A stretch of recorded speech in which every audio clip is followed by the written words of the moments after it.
Hello and good evening, everyone. Welcome to this week's episode of Primetime Gaming with Mr. BoomStick and Friends. And of course, I'm your host, Mr. BoomStick XL. Folks, we have an outstanding show for you here tonight. Hang out, grab a drink, put your feet up. For the next 2 hours, folks, we're going to be talking Starfield numbers in November.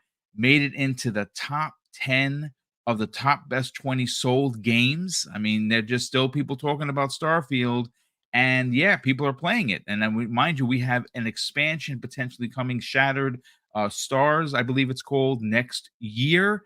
And we have updates about having vehicles for transportation that sound kind of dope. We're going to get into that. Arkane Lyon's Blade confirmed not only to be on Xbox, thank you very much, but we have some new information of where they are in development, where we can expect this game, or more specifically, when.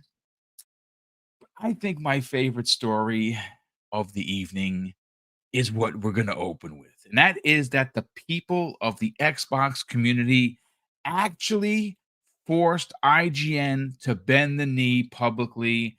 What am I talking about? Well, they ran a story on how to cancel your Xbox Game Pass subscription, and even Xbox Game Pass responded with one of these emojis. Like, what is the deal? Well, there was a lot of outrage. Obviously, I was banging my drum, right, for everyone to see it. I did the hashtag block IGN, cancel IGN. And I had some people reach out to me and say, "Boom, that's kind of cringe." Listen, no one's asking you. You don't have to listen. When I see something that's going to happen that I'm not cool with, I'm going to say something. And IGN has been at the forefront of kicking Xbox while they're down, while making a lot of money doing it, which is why if I was running Xbox, they would be on the pay no mind list. But with that said, well, what wound up happening? Well, they actually ran a story, folks, something that we have been talking about for months, and that is the egregious price raise of $40 with no additional value. And they actually ran it where, hey, this is how you cancel your PlayStation Plus subscription. Shocking. But you know who did that, folks? You did that. I did it. The Black Viking did it. Kay Asante and Hargeet. Well, Hargeet really didn't do it because he's not on social media, but he was out there rah-rahing on the show because he bailed me out big time on the Xbox Factor podcast on Tuesday. But listen, we're going to get into all of that. We're going to have a lot of fun. We're going to have a lot of laughs. But we got to welcome in someone, folks, that I want you to get out there and sub his channel. He is at 151 subs the last time I checked. He has exploded on the scene as one of the most relevant community members in quite a bit. And here he is making his debut on Primetime Gaming, the Black Viking. Brother, what's going on? How you feeling? Hey, what's happening, man? Hey, thanks to everybody in the chat, man, who gave me a shout out. And just for being here, man. Hey, boom. I've been watching you for a while, lurking, in the chat, super chats and all that. And then same with giving support on Twitter, man. I think you and like Web Dave, I mean, you guys really give me my flowers, man. So I'm here to give you your flowers as one That's of very the kind of you. best hosts ever, man. Like, I don't know why you don't have 100,000, man. Y'all need to, hey, if y'all here, hit that sub button. We almost hit 14K. It need to be 100,000. Yes. Straight up. Yeah. So, But no, well, first of all, I back to super you though. appreciate the very kind words. Listen, this is the mom and pop run organization. We don't use hate mongering to garner support. Now I'm not saying that run your channel how you're gonna run your channel, folks. That's not what we do here. And we know, listen, it's like the newspapers, right? You're never gonna, really enjoy that story that has it's all warm and cushy because that's not what sells. Hate sells, and violence sells, and horrible things sell. So YouTube is kind of like that as well. But you know what? listen, we're almost at 14K. We've only been doing this for 6 years. And one of the most important things so far is we have garnered an incredible audience that enjoys the content enough to show up almost every day, 5 days a week. And from a corporation level, because again, we're not corporate, we have been recognized by places like Bethesda, like Xbox, like Microsoft. And that's a really big deal for a small, mom and pop kind of a place. So we definitely appreciate the support from those organizations, and we definitely support the support that coming from the community. But Black Viking, it's great to have you here. We're going to get into it really, with the IGN thing, because like I said, ultimately I am laughing, but I think that the gaming community should really take their victory lap, because at least in my opinion, Hargeet, IGN has been running unchecked for weeks. And they have done some egregious things, and obviously this, and like I said, if you really want to look back, folks, and you want to see where the starting point is, where it was just like egregious, I have to take you all the way back to Dan Stapleton's review and his commentary about Starfield, and from that moment on, it has been nothing but negative news and an onslaught of disingenuous behavior from IGN towards Xbox. Hi, Hargeet, brother, how you feeling, man? Welcome back. Yeah, I'm doing great. I've been playing Cyberpunk. Still pretty early on, I think, but like that the thing that was in the trailer where you you get destroyed by the big dude, and then you get thrown in the trash. That's exactly where I am right now. So yeah, so it's like I'm actually doing this little point where you're playing as Johnny Silverhand, whatever the Keanu Reeves character. Yeah, and that's where, so that's literally where I stopped.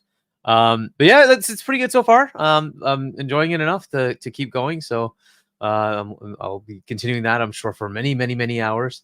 I did the Xbox year in review thing. I don't know if you did the one from Xbox. Yeah, right? I did. It was the True Achievements thing. And yeah, I threw that up on Discord, and yeah, I played enough, I guess. Umber, I played a lot more. I don't know if you saw his numbers. He had like 2,300 or something, 2,600 hours or something ridiculous. Wow, dude. So, like, wow. That's crazy. Yeah. But yeah. So, but yeah, just been playing, seeing some of the fun things. Did you see the latest troll having a PS5 version of Blade? I love dude. That was so good.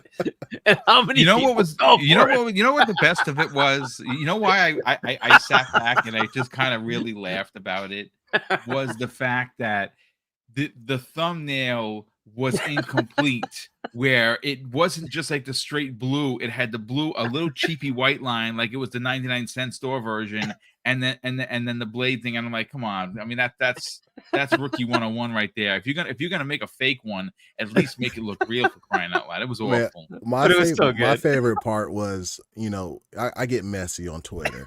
So yeah, you get a little messy. So people were quote tweeting me that exact same troll as like a gotcha, and I was like, did you even click the link at all?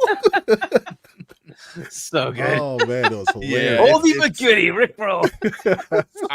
And of course, being that you're here, I must give you your flowers, folks. You got to get over and you got to follow the Black Viking on Twitter. He did what I thought was the best thumbnail ever, and it had all the platforms that Blade was going to be available on. It said, Xbox Game Pass, and Steam. And he did have a PlayStation logo there, except it had the logo for YouTube rather than the actual console, which is, I mean, that's really what it is. I mean, if you're not going to buy an Xbox or play on your PC, you're going to be watching people play it on YouTube. So yeah, I should have added Twitch too.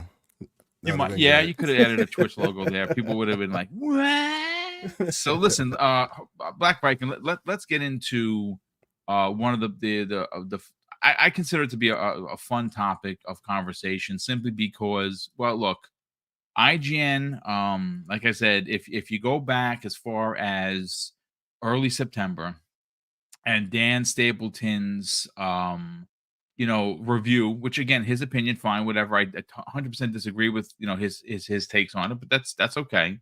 And it has seemed, at least to me, that since the 6th or even before the 6th of September, maybe even the last week of August, there has been, at least in my opinion, an unbelievable onslaught. Now, IGN is obviously not the only one. I mean, you've had GameSpot, you've had Kotaku, Oh, you've had Kotaku. PC Mag. You know, Yeah, Metroid, Metro. Metroid's just been just Yeah. ridiculous.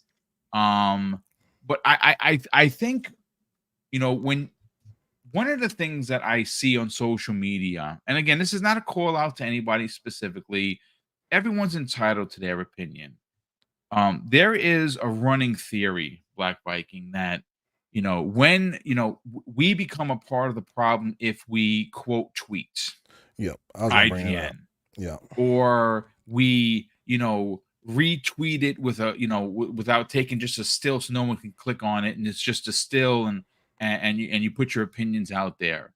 And some of the theories is that, hey, the more you pay attention to it, the more they're going to do it, right? And there might be some stock to that, right? So they're mhm, going to do something egregious, and people are going to be like so upset, and they're going to rage tweet, and they're getting their engagement, they're getting their clicks.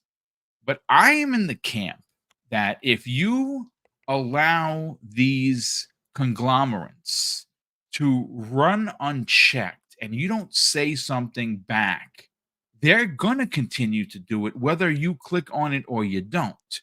Because there are going to be people in the camp of, let's say, for instance, PlayStation, that like this reign of terror, so to speak, mhm. where everything for Xbox is just garbage and everything for PlayStation is unicorns and rainbows.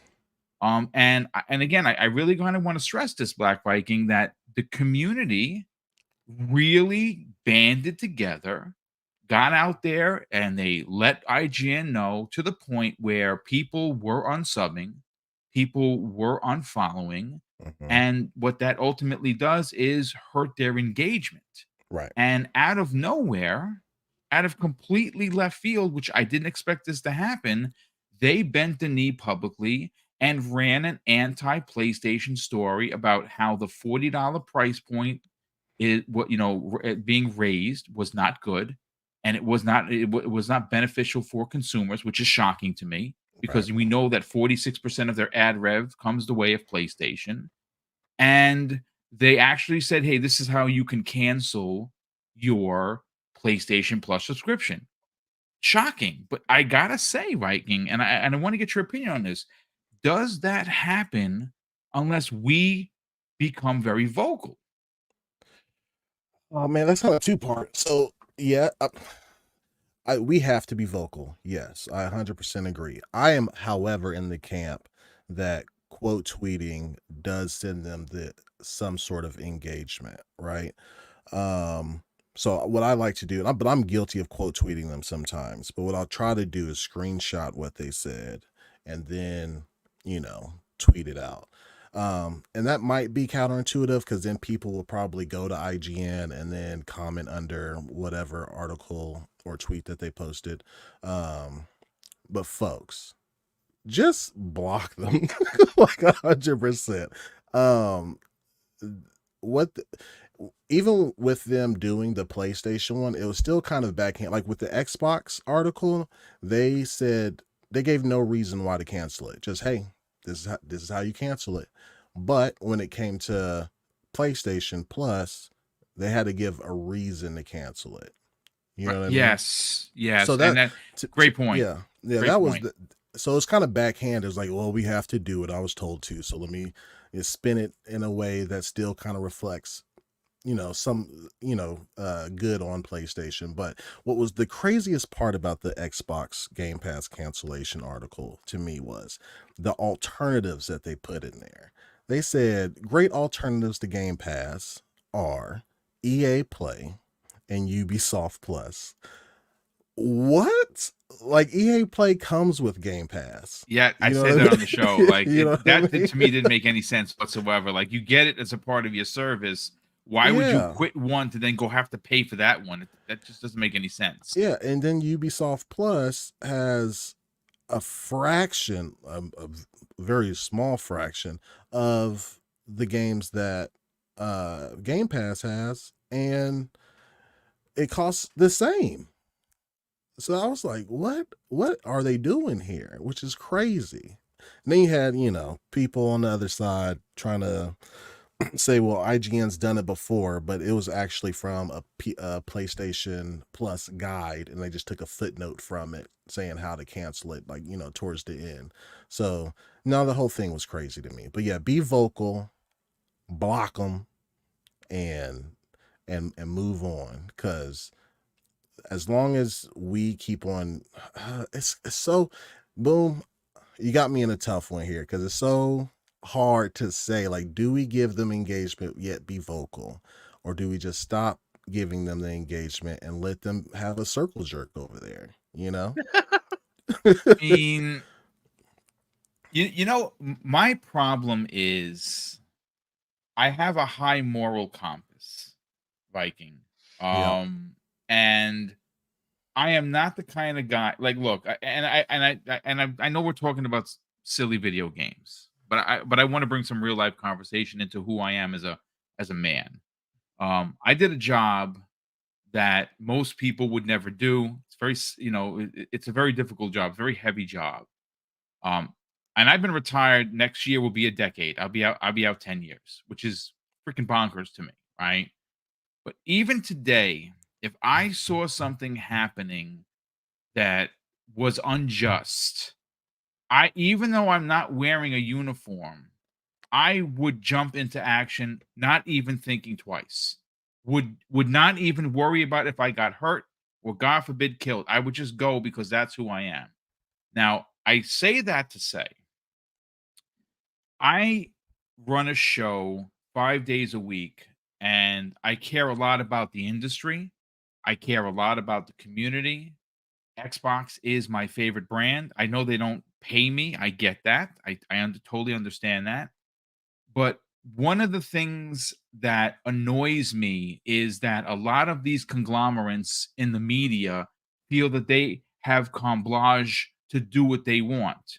And one of the big takeaways that I consistently talk about, even behind the scenes, is that they try to appeal and understand their readers, and they actually don't.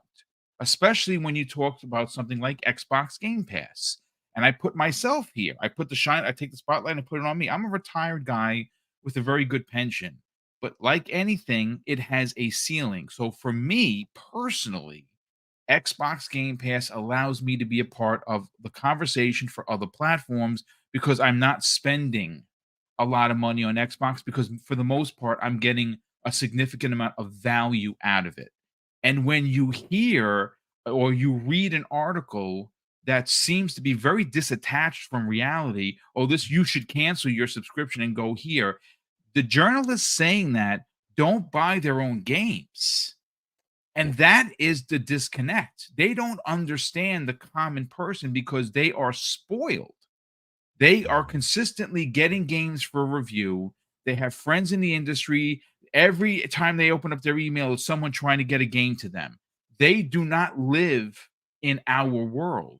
So when you see stuff like that, you're like, what are you talking about, dude? Like, Yeah. for real. So Boom, I don't even think they're gamers, man. Like, I stated that, with the new PlayStation wrap up for 2023, and then the year in review for Xbox, everybody's been posting, their most played games of the year. I haven't seen one reviewer, not one, post theirs. I don't think they play games, man. I don't know. Like that. It's crazy.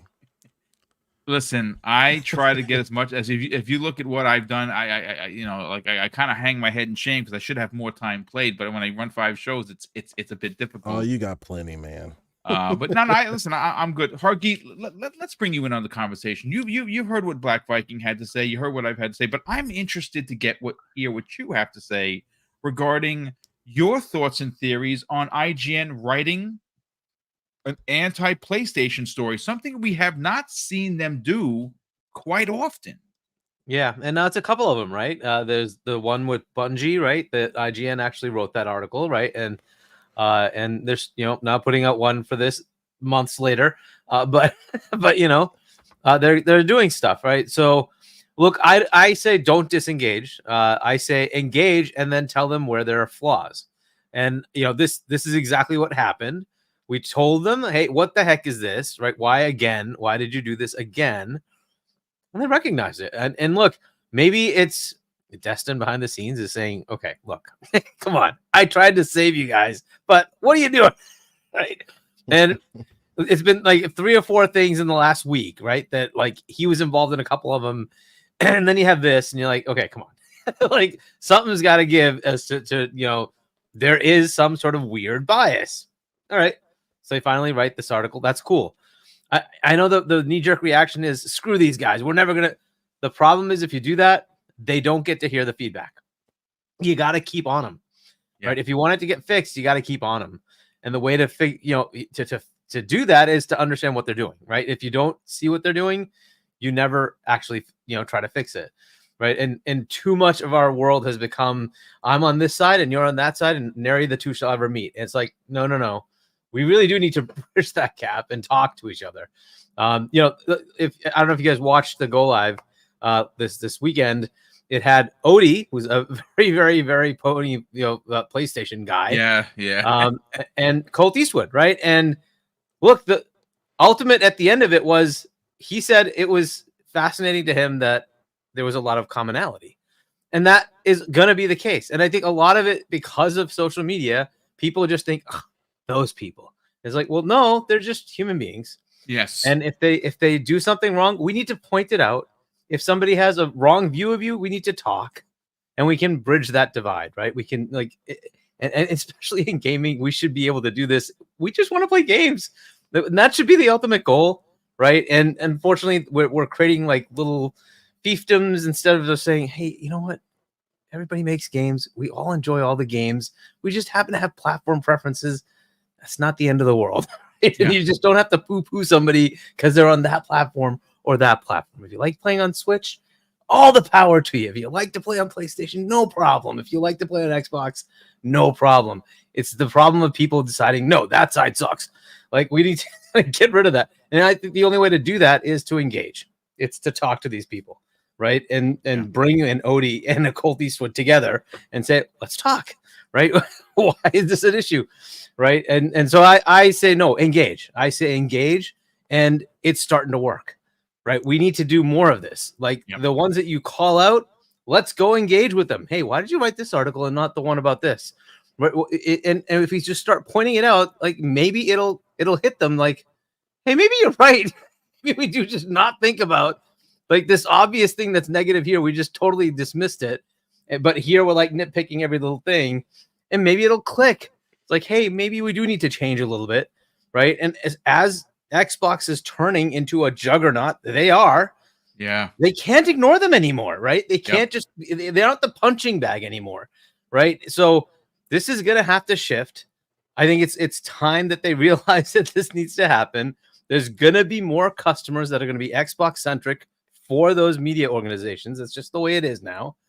And as that happens, they need to cater to that customers, that set of customers as well. And so it needs to shift. And I think this is where we need to engage more, not engage less. It's just tell them, hey, if you want me to come to your site, don't keep telling me everything that my side's doing is bad.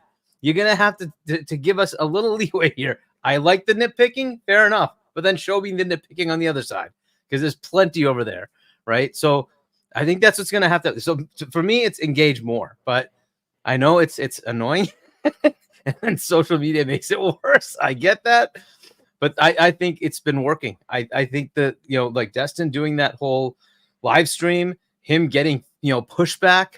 I think it's working. I think it's getting out there now that hey, you know what? Maybe there is something, and they're starting to fix it. That's a good thing, right? It's not perfect, obviously, but it's starting to go in the right direction, and I hope it keeps going in that direction. So we'll see where it goes. but it was hilarious to see that they did actually write the article for PlayStation Plus. Again, it's to me. When people were like, "Hey, Boom," people actually had reached out to me and said, "Hey, Boom, look. You see, we actually made change here." And that's why I kind of wanted to open up the show with tonight. I know we're laughing about it because it is unusual, right? Like you just don't see IGN bend the knee like that. But I think ultimately, gentlemen, how you hurt them is through engagement, and they must have seen a significant spike in people either canceling their subscriptions to on their YouTube channel, and or seeing a significant drop off of people following them. Because like I said, I mean, again, I put I made a funny, like I got a little messy and I said, listen, if you block IGN, it's going to make you a better gamer. You know what I'm saying? Like, I mean, if you remember, 1080p makes you a better gamer. So I kind of got a little messy. You know what I'm saying? The block IGN makes you a better gamer. Oh my goodness. Silly. Hey, listen, there he is, Mr. Tesla himself. Here he is, Hollywood. Hey, Asante, what's up, brother? Oh, I'm just sitting back here listening to y'all get messy. Hilarious, man. What are we doing? What's going on? Black Viking, good to see you on the show, brothers. Good to see you here, man. Excellent. Yeah, absolutely. Listen, what we opened up with the IGN article that we kind of feel like they were forced to write. They wrote an article saying that this is how you cancel your Xbox Game Pass subscription, and the community kind of was, a little outraged by it. And like me, I posted 3 times on it, and 2 of which were like legitimate, like this is my thoughts. And then I got a little messy, and of course I did the 1080p makes you a better gamer, except I kind of changed the words and I said, blocking IGN makes you a better gamer. Silly, I know. That's dumb. right. Yeah, that's right. But ultimately, an article almost, I don't know, 4 or 5 hours later was written on how to cancel your PlayStation Plus. But see, Black Viking brings up a phenomenal point. IGN didn't give a reason for why you should cancel your Xbox Game Pass subscription. What they did, though, is give a reason why you should maybe consider canceling, almost like a half-hearted apology to Sony. Hey, listen, we're kind of being forced to do this, but the reason why you might want to do it is because of the $40 price increase, and there is no inherent value. So they literally, to me, it was almost like a puff piece. But the fact that they did it, I think, is really the community really should be accounted as a W here, because if we don't say anything and they just keep going and doing what they want to do unchecked, well, then they're going to keep doing these unchecked things. I think this is one of those situations where engagement, drop-offs might have forced their hand. So I first off, I think we're all in rigorous agreement here. Absolutely. I completely agree. And I will even take it a step further, and I will say that it's not a hypothesis that they changed because of the outrage. It is directly related to it. And you can easily see that. Easily, right? Because like you said, and Black Viking said it, they didn't give a reason for why you'd cancel Game Pass, but they did give a reason for why you'd cancel the PlayStation Plus, right? Yeah. And the reason they gave is a very interesting one. That reason is because they increased the price of PlayStation Plus, right?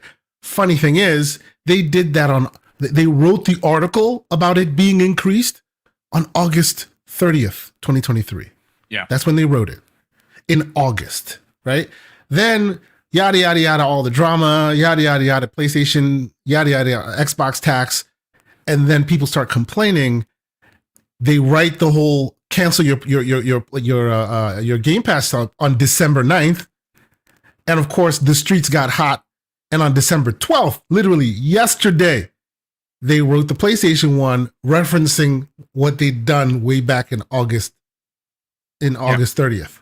Right? So if it was really a people are just assuming things type situation, that egregious thing you're telling people to cancel their subscriptions over that you announced on August 30th, you would have written that cancel your sub thing a long time ago. So basically, what the question that you're asking specifically is why the 3-month gap? Exactly. So there is no. It's hilarious to assume that that they just kind of, it just kind of serendipitously happened that way. No, as Hargeet was saying, I agree with him and I agree with all of you. Engage, because the more you engage, the more you show them how naked on its face it is to others what their behavior is. They may not see it, right? They may be in that bubble, right? But the more you point it out, whether they like it or not, they must contend with it. If they themselves purport to be an organization of integrity, or they try to be, then someone within their ranks, and there's enough of them, I'm sure that many of them are people with integrity. I'm sure some of them will look at that and go, that is interesting, isn't it? Right? And then, long story short, that whether you like it or not, now all of a sudden, Noah Hunter, you draw the short straw. You got to go write that cancel PlayStation subscription article, right? So, as Hargeet was saying, and I completely agree. You 100% keep engaging, right? Now, the grand point as to why we do this, I mean, I have no idea why people do this. It's hilarious, right? There should be no back and forth versus, that platform versus mine, right? Like, we should all just love to play games, and when we see something without integrity coming to forefront, we should all be able to speak on it. But as you know, people seem to put their team above, common sense, and like I say this before, like my wife, right? She's able to, like, when the kids start acting up, it gets to a certain level, she's able to just ignore them and just kind of, they're losing their minds. She's just like, ignore.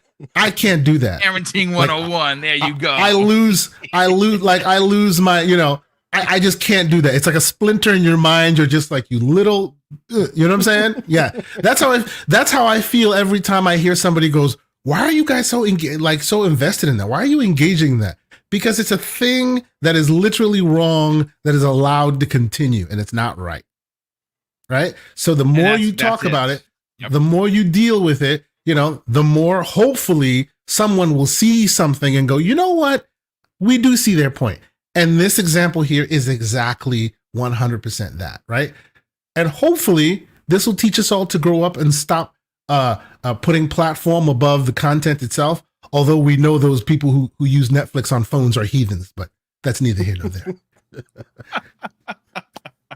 Listen, everyone has had great points, and I kind of wanted to, like I said, I hope that we have nearly 700 people here, which is bonkers. Folks, if you are, and by the way, shout out to Idle Sloth, part human, part cyborg. Yesterday on the Xbox Factor podcast that, of course, Hargeet Chani was a part of, along with Infinite Umbra, I got slothed. And I have never been slothed before, and quite frankly, I'm bathing in the goodness, because now the reason why is, and like I said, if you maybe you weren't there, I dropped a little nugget of information that I had regarding the Gears of War collection, the Marcus Phoenix collection being 1,000% real. It is real, folks. And I have more information. The more information I will not disclose. Two reasons. One, I respect the developers and the coalition and Xbox and Microsoft.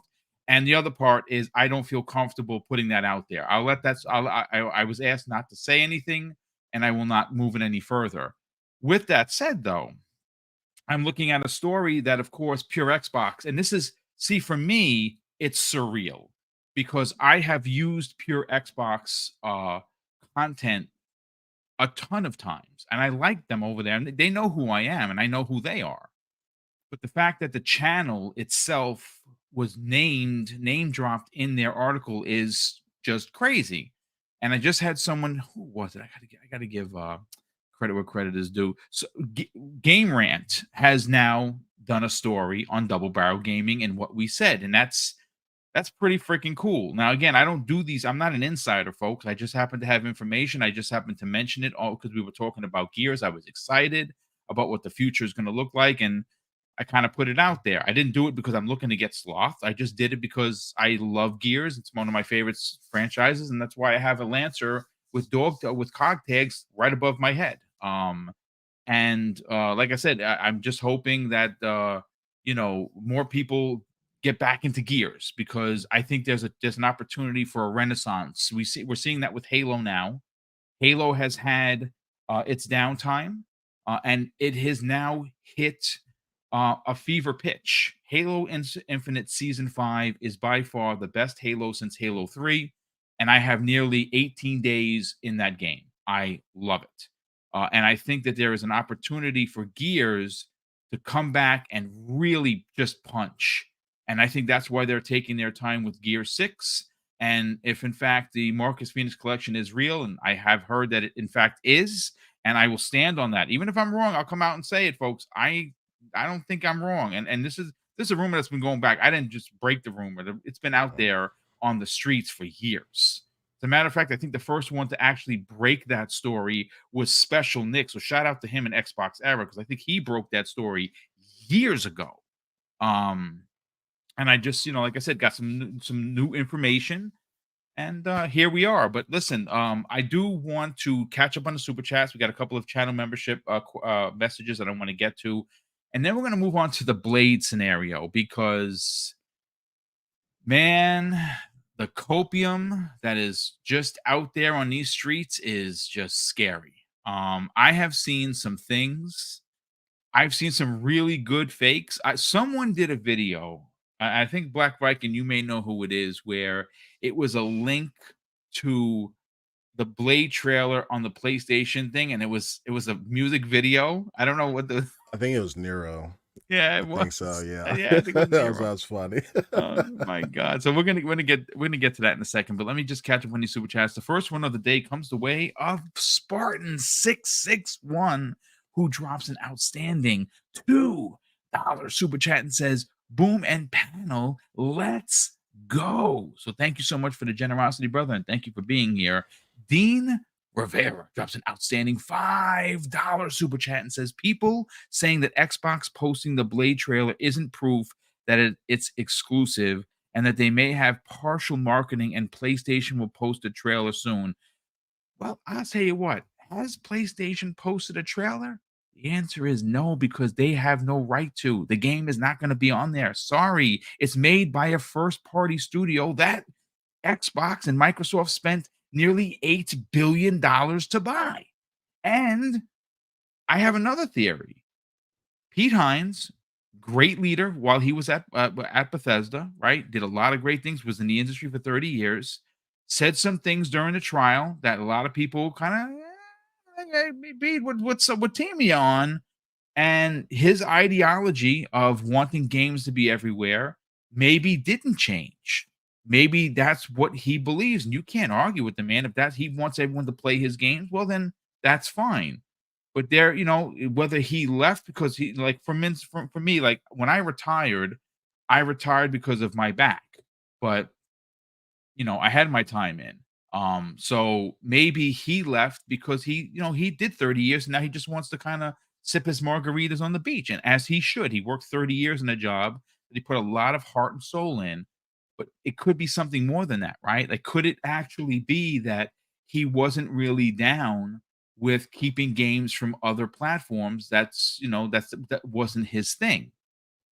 I don't know. I'm not speculating that that's why it is, but I'm just saying that, when you spend $8 billion or nearly $8 billion for a publisher like Bethesda, you honor your contracts like Microsoft did with the two games that were PlayStation exclusives for a year. And then after that, you take your bull and you go home because it's your bull. You bought it. But we'll get to that in a hot second. RC Polygons drops an outstanding $10 super chat and says, "I'm sorry that I missed last episode. Do you guys think Microsoft should acquire IGN and set up a separate board of directors to keep a non-bias towards Xbox and Microsoft, prevent IGN from being biased against Xbox?" Look, I would not buy IGN for $1. I'm going to tell you that right now. IGN is going to continue to do what they do, and they got called out. They got, I think, almost, I would even say, embarrassed by the community of their behavior. I think people had enough of it. I think that the reason why this article was written was because, like Hargeet said, we engage. But I honestly think at the core of why they wrote this is because they saw engagement drop off of it must have been significant enough to be like, yo, we got to write this article because we are losing subs and we are losing followers left, right, and center. I think I saw a lot of people block IGN, cancel IGN, whatever you want to call it. Well, They even Xbox Game Pass, the official Twitter account, yes had a responded. like shrug. What? Why? Why? What are you doing? And again, this is again. I'm going to say this for me. I'm not saying this for Phil or for President Bond. I'm not speaking for them. I'm speaking for myself. I'm going to tell you this right now. Every time IGN writes a disingenuous article, they are hurting the platform. And when you hurt the platform by giving some bad or potentially skewed information, you ultimately hurt it financially. If it were me and I was running the show, I would never work with IGN until they changed their stuff. I'm not saying that you have to write pro Xbox stuff. What I'm saying is you're going to write this stuff, you're going to be fair. But when you're being disingenuous, like a lot of their writers are consistently doing, why should I give you an IGN first?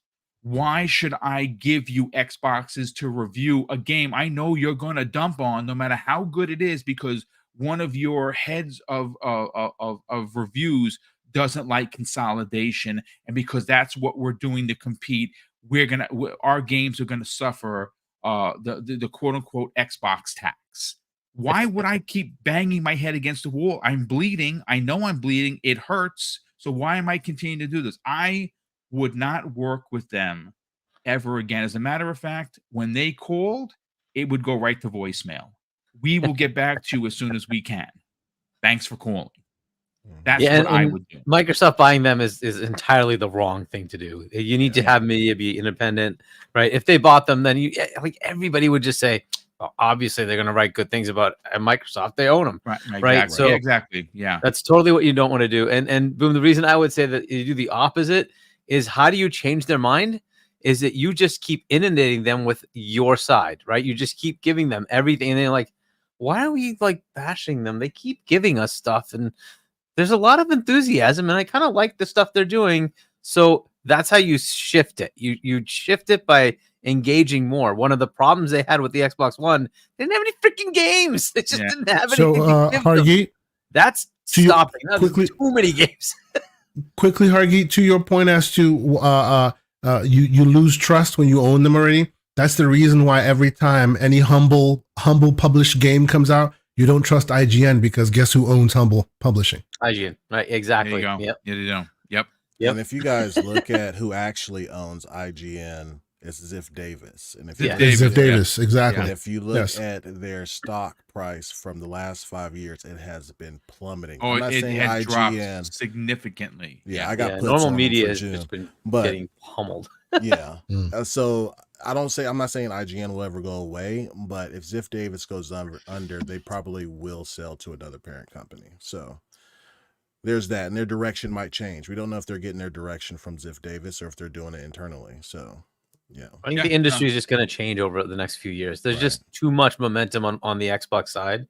I think that's just, they have to shift. There's just no way around it. Well, look, we got guys like Boom, like Kay Asante, like Game One Day. Yeah, they need to keep relevance, right? Yeah, so you guys bring the news sometimes quicker than IGN ever will. You know what I mean? So people are shifting to YouTube. I mean, I think that's just true. I mean, a lot of the insider stuff you get, it might be a Jeff Grubb, it might be right? It's like those folks, but a lot of it's content creators. Like Boom just put something out there, right? Like this is how it goes. It's a lot of it is now content creators, but there are still those like a few good industry insiders that give us some tidbits. But you know, I think Jeff Grubb is kind of gaming media, but the rest of them are actually probably not gaming media, and that's usually what ends up happening. It's official media. Jeff is a conundrum, is what Jeff is. Because Jeff is he's a media person, but Jeff is one of the people. Like, I don't look, that's the funniest thing. Like, I never really looked at Jeff as a journalist. And I know that Yeah, I me either. should, and I'm not being, disrespectful. I just looked at him as one of the guys.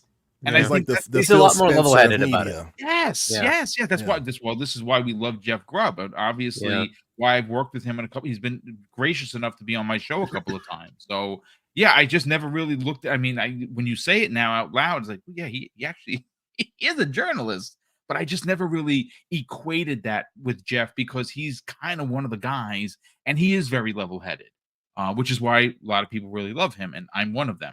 But listen, real quick, B Martin 001 has gifted 5 double barrel gaming memberships. Brother, that is very generous of you. Thank you for that. We super appreciate it here. Maxie Coleman drops an outstanding $5 super chat and says, my country devaluate 50% against the dollar, 200% inflation a year. Game Pass is localized in my currency. It's the only thing keeping me playing. See, and that is, first of all, Maxie, thank you for sharing that. And I think that you see that right there, folks, that Maxie Coleman just shared with us is real life. And it is why Xbox Game Pass, like I said, I wish I got $1 every time I said it, because we'd be able to we'd be looking for a home. That's not in fact the case. I do the work for Xbox because I am a fan of the brand. But you see that right there, Maxie just put it out there on Front Street. That's real life. The value proposition you get in this service is unmatched in almost anything. Music, film, the value is just ridiculous, and it continues to grow. And the more that Microsoft owns, the more value your subscription is going to be worth. And right now it went up $2. Yes, a lot of people don't like stuff to go up, and I don't either, but it went up $2. Sony's went up $40 for the year. So, and you didn't get anything extra. So there you go. Gamer by Choice drops an outstanding $2 super chat and says, Hargeet, you have so much faith in people. Bless you. Well, I mean, look, it's not just I like, a lot of people have problems, and we have to accept that everybody has issues. But if we always amplify the negative, we'll just kill ourselves. So you have to look at the positives at times and just say, look, I know somebody, even though they're antagonizing me, that they are, there's a soul there that I can relate to in some way, right? Yeah. You just have to do that. If you don't, then the entire world should just kill itself, and that's just not the world I want to live in. No, I don't want to live in that world either. Yeah, we have to be good with each other. We have to be better. Yes, raise yourself above, and that's what I try to do every day. Listen, we have a couple more super chats, and then we're going to get into the Blade thing, because that is. I got some thoughts. Viking and I were talking in the green room, and I was like asking the question. I know the answer, but I was asking the question like why could one have and the other can't? I don't understand what is happening. But real quick, Nightwolf 3186 drops an outstanding $10 super chat and says, really dying to discuss with people how Blade's combat should work. Definitely don't want to see a simple hack and slash approach. Got to have a deep counter system, dismemberment, and gory finishers. Yeah, this is going to be super adult. If there's one thing that Lyon knows how to do, it's deliver in adult story-driven stuff. I mean, just look at what they've done. Whether you liked Deathloop or you didn't, I didn't like Deathloop. I just did not. I played it on both consoles, and it just never clicked for me. Prey, I tried originally, was like, went back to it, got halfway through, and I was like, okay, I've just had about enough of this. So I don't, but Dishonored 1, I beat multiple times. It was a masterclass achievement. I didn't like 2 as much for some reason. I don't know why. Highlander 001, as he's done almost every show in the last couple of shows, brother, that is crazy generous of you. Thank you. He donated or gifted 5 double barrel gaming memberships, brother. That is crazy generous. Thank you so much for that. Jay Slay in the chat drops a very generous $10 super chat and says, hey, Boom, love the show. Well, thank you, brother. I appreciate that. He says, first, did you see that Sega dude? That Sega trailer, for me, trailer of the show. But did you also see that there's a couple of trademarks that were not in that trailer, Jay Slay, and one of them, and Kay Asante got excited, Eternal Champions. Do you remember that game? Their fighter? They're remaking that. Oh my God, are you kidding me? And Panzer Dragoon, which I hope it's the RPG one. Let me just say this. Those 5 Sega games, folks, I'm getting goosebumps. Sega is back. And, it's not a topic tonight. I got to figure out when we can talk about this because Case Out and I were talking about it's like, who's funding all of this? Game Pass. Yeah, we know who it is. Right? I love it. Can you imagine a AAA modern altered beast? Damn! Like, oh my God! I can't. So, that was on the if you list would have too. asked me what I would have taken for a golden axe, I'd have been like, well, make it like the Turtles, right? But no, they didn't do that. They made it look ridiculous. Like, are you kidding me? I think aside from absolutely. Jet Set, that was my favorite one to see on there. But Shinobi, I mean, Shinobi too, Crazy Taxi with police chases now. And there's so much potential for something like that, right? Like you could take Shinobi and make it into a total Ninja Gaiden type thing, and you can go even further, right? Like they could do like a Ghost of Tsushima. What if they made it like a Metrovania? Right? There's so many options. It's just crazy. There's so much IP there, right? Like, whatever. This is why Microsoft needs to buy Sega. Yes. Once the FTC goes away, yeah, we gotta get some people out of the FTC for sure. Lena Khan's term is up in September. Yes, Gotta wait till bye. Pixel G, good friend of the program, drops an outstanding $2 super chat and says, "Isn't 40% of IGN ad revenue from Sony balanced?" Yes, it is. It's actually a little bit more than that. From what I read, it's 46% of their ad rev for IGN, and it's not just IGN. It's also GameSpot, and it's also PC Mag. So put that in the brain pan and think about that for a second. Why they control the narrative? I don't get how PC gamer or PC Mag. Why would Sony isn't a PC anyway? Whatever. Day and date, it's Xbox does. I don't see why freaking anyway. Whatever. I don't know how they're advertising there. But listen, gentlemen, let's have some fun here because this one is going to be a little pointed. Black Viking, I'm gonna start first with you. Now, obviously, my thumbnail is a comic image of Blade, which they draw him dope by Marvel. And it says Xbox exclusive. Now, there's been a lot of conversation regarding Arkane Lyon's Blade. The one thing that we did learn just recently due to a LinkedIn post is that this particular game has been in development officially since January of 2022. Now, most AAA games, especially if you're looking at right now, are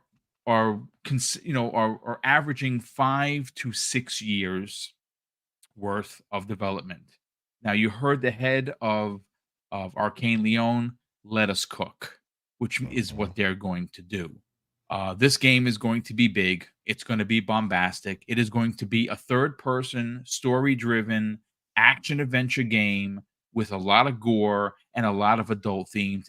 It's probably going to be rated mature, which you would imagine, and it's going to be astounding because all you have to do is look at the work. Now, again, I didn't like a lot of the games, but that does not mean that they weren't quality. They just didn't connect with me. Now, they did Dishonored. Right? They did Prey. They've done Deathloop. All high scoring, well received games. I would imagine Viking that Blade is going to be another one. But see, that's not the question that continues to be compounded on social media. And one of the things that we were talking about in the green room that really baffled me as a content creator / human being is there is this subset ideology when it comes to Sony. And, they're the market leader. They've sold a lot of consoles. They've had such success with their first party because their stuff is really, really good. Now, maybe you don't dig it, but that's why I have a PlayStation 5 because I like that over-the-shoulder story-driven, real-looking type of graphics, type of game. It's why I love Spider-Man. It's why I love Ghost of Tsushima. It's why I love Last of Us and the Uncharted series, and we can just keep going and going and going, right? If they're not your bag, I hear you. But with all of that said, Viking, it seems to be because they're the market leader, and we heard from the insiders. Don't forget about those Sony insiders because, Yeah. man, they're lining up. Marvel said that this game has to be multiplat because it's a Marvel game. And well, Sony has Wolverine and Spider-Man. They should have Blade too, according to some of these Rhodes scholars. That's not what's going to happen, folks. Just like Indiana Jones, it's going to be exclusive to Xbox and PC. And if you don't have either of those, you'll be doing what the Black Viking told you to do, and that's go play YouTube because that's where you're going to watch it.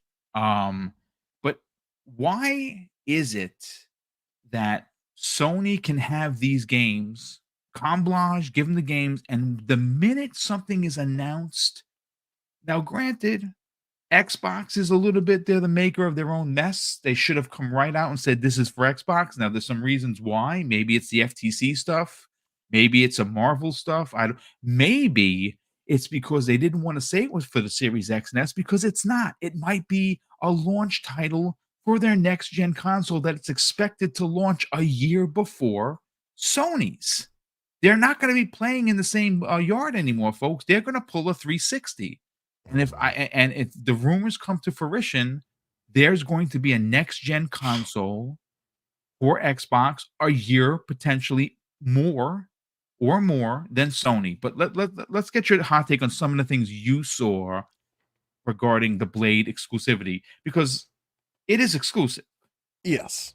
And I'll put it in, it's one word. It's entitlement. Indeed. Great word. They think every single good game. I mean, you looked at Starfield coming out. People said, hey, they was getting their PS5s ready.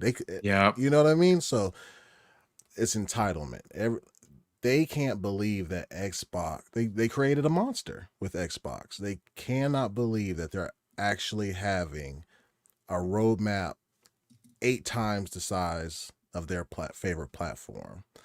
And the trickiest thing about this whole thing is, how are you going to tell us that 40 million PlayStation 5 gamers is more than hundreds of millions PC and Xbox gamers?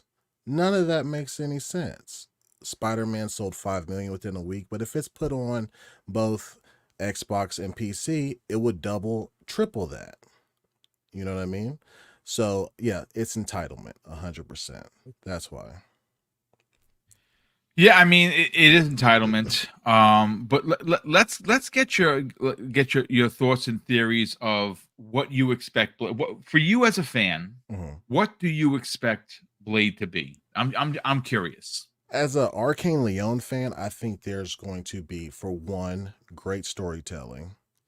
I don't know if they're going to incorporate many puzzles with the Blade game, but I'm excited to see what they do with the different weapons Blade will have, as far as the RPG elements of leveling his sword, the guns, the throwables, his dash moves, anything in that nature. I think Arkane is going to do a very good job with that. And not only that, it's Xbox's first superhero game.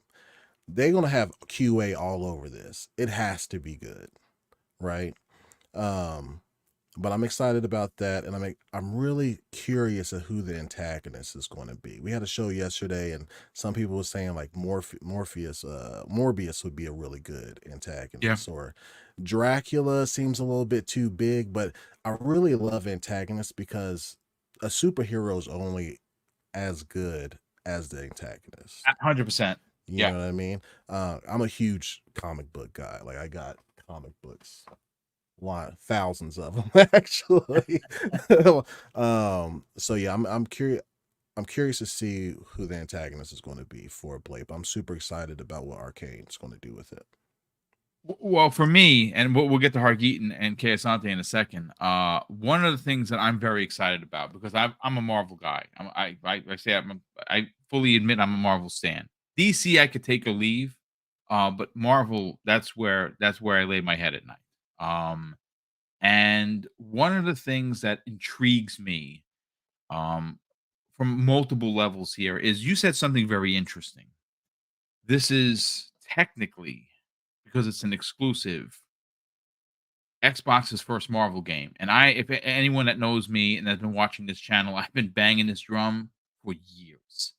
And I've disagreed with Phil. I know that he's had some thoughts and theories about IP that he doesn't own. And it took a long time to get here. And even though I love Phil, I had a chance to meet him in real life, and that dude is awesome. I disagreed with that because I think that even though you don't own the IP, you can have a partnership.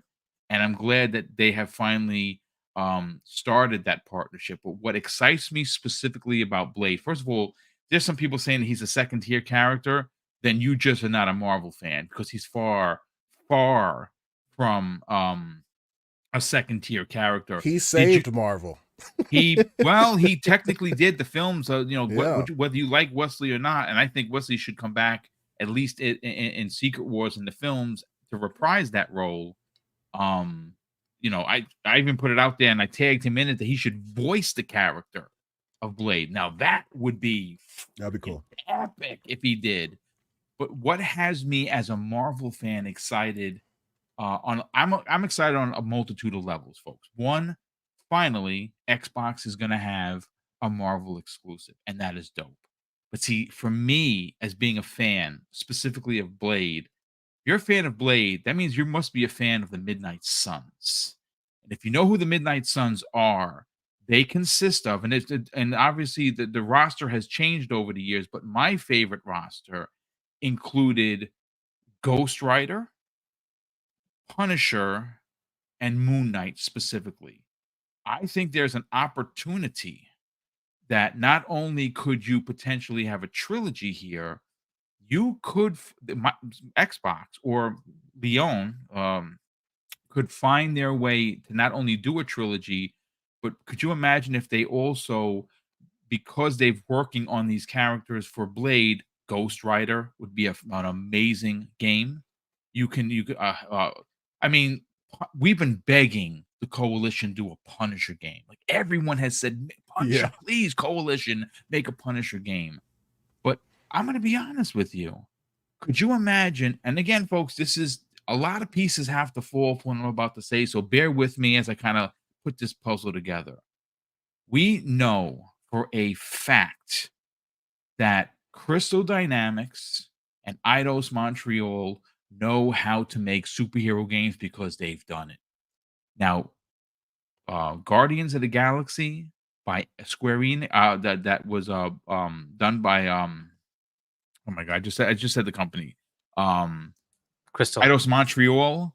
And Guardians was Eidos. Yeah. I gotta tell you, folks, I know a lot of people skipped out on that game because it's Guardians. Please, for the love of Joe, go play that game. It was so good. The writing was so on point, man. It was so good. Did that come to Game Pass? Did it? I don't know if it did or it didn't. I think Avengers was definitely in there. I thought maybe Kesante's saying it was. It did for a while. It was on for some time. It recently got out of Game Pass. It's a great game. Really, really, really good. So my point is, this usually a partnership starts with one thing, one game. Blade is going to hit big. It's going to hit big because it's Xbox's first Marvel game. I think that this could balloon into something super special. Obviously, Indiana Jones is the first Lucas IP that's going to come out.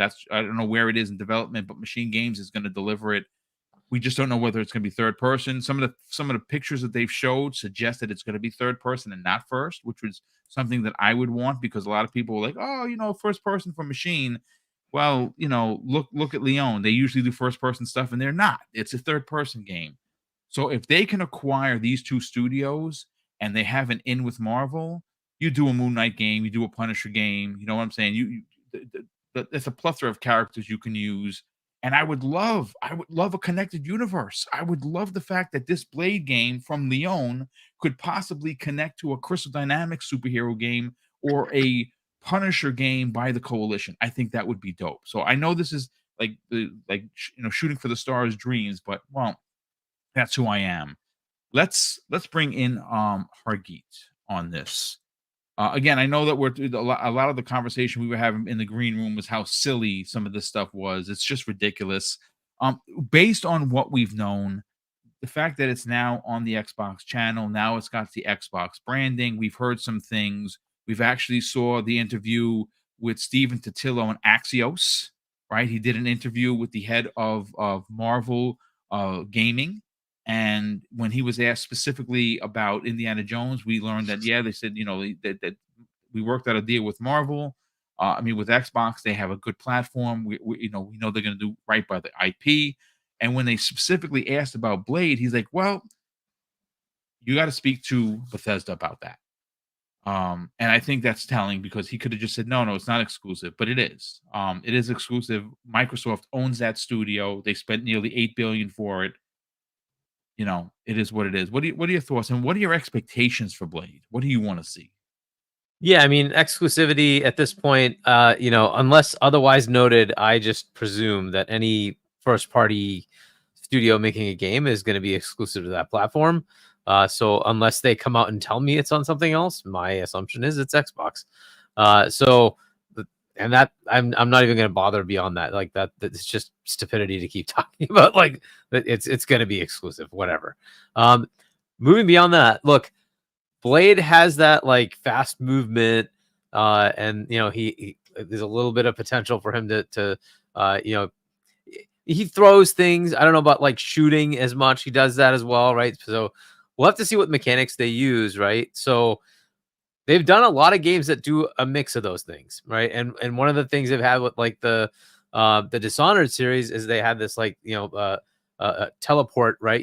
You teleport a little bit further out, and that seems to be a mechanic they could leverage in a Blade game, right? So I'd assume they're going to try to do something with that.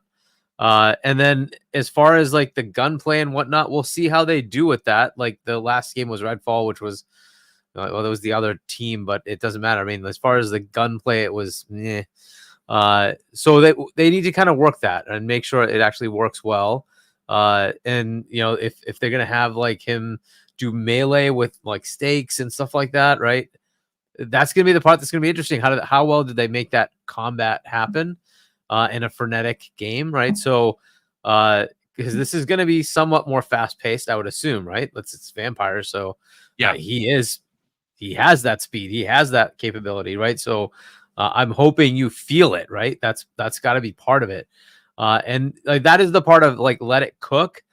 Is the first couple of years is going to be getting that game loop right to make sure it feels like Blade.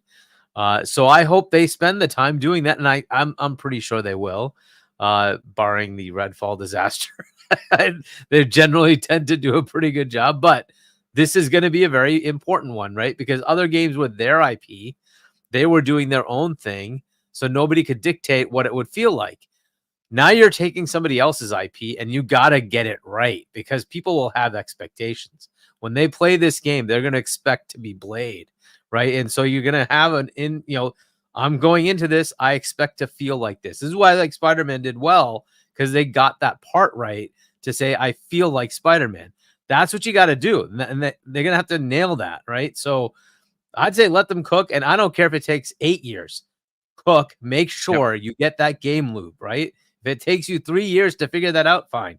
Take your 3 years just to figure that piece out, then get all the actual art and all that stuff, and take an extra couple of 2-3 years, 5 years, whatever it is, to actually get the game done.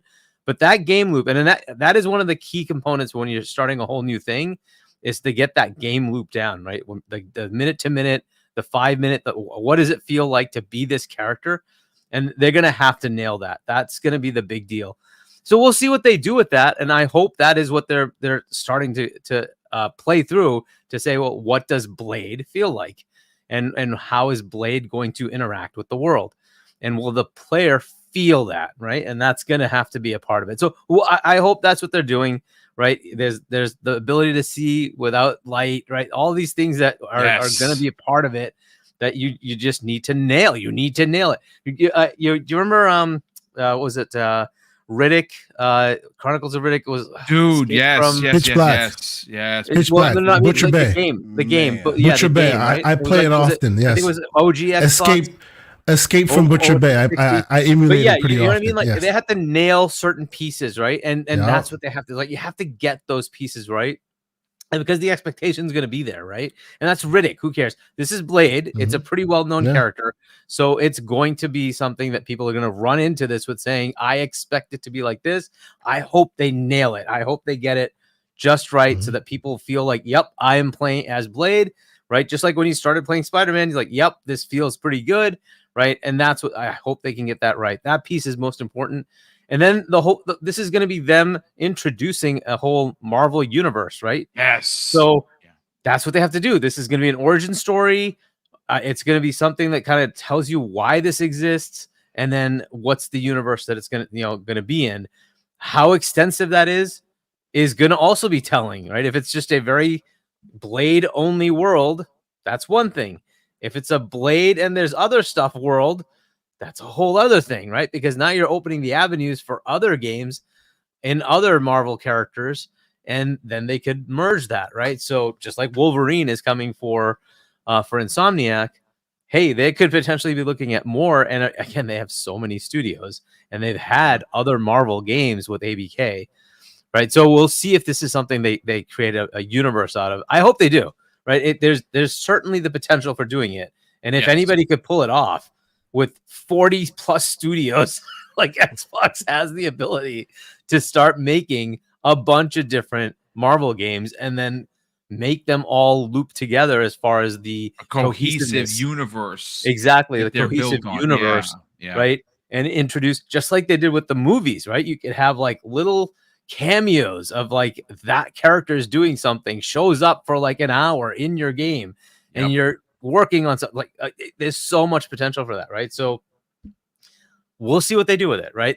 I don't want to make it so ridiculous that they can't live up to that, but there's so much potential to say, hey, this is not just, one studio, Arkane, making one game with one character in Marvel.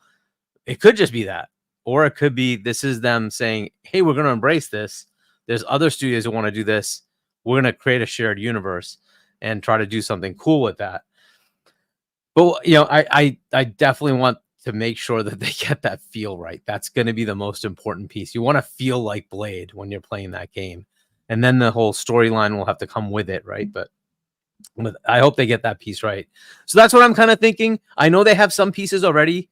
It's going to have to be a bit more when it comes to the actual melee, the guns, and like whatever, right? So whatever he's doing, like it has to feel correct, and we'll see how they manage to make that happen. So they've had a couple of games that could potentially be leveraged for that. Prey was pretty good with that, so they could take things and take pieces from here and there, and maybe hopefully get something good. Yeah, the movement, possibly the movement, because obviously one of the things that Dishonored is known for is how quickly you can move, right? You phase in and out. I could see that being brought to Blade in some way. Let's see. Psych Donnelly asked a question. He goes, "It's a quarantine Paris, right?" Yes, the setting is Paris. It's not New York.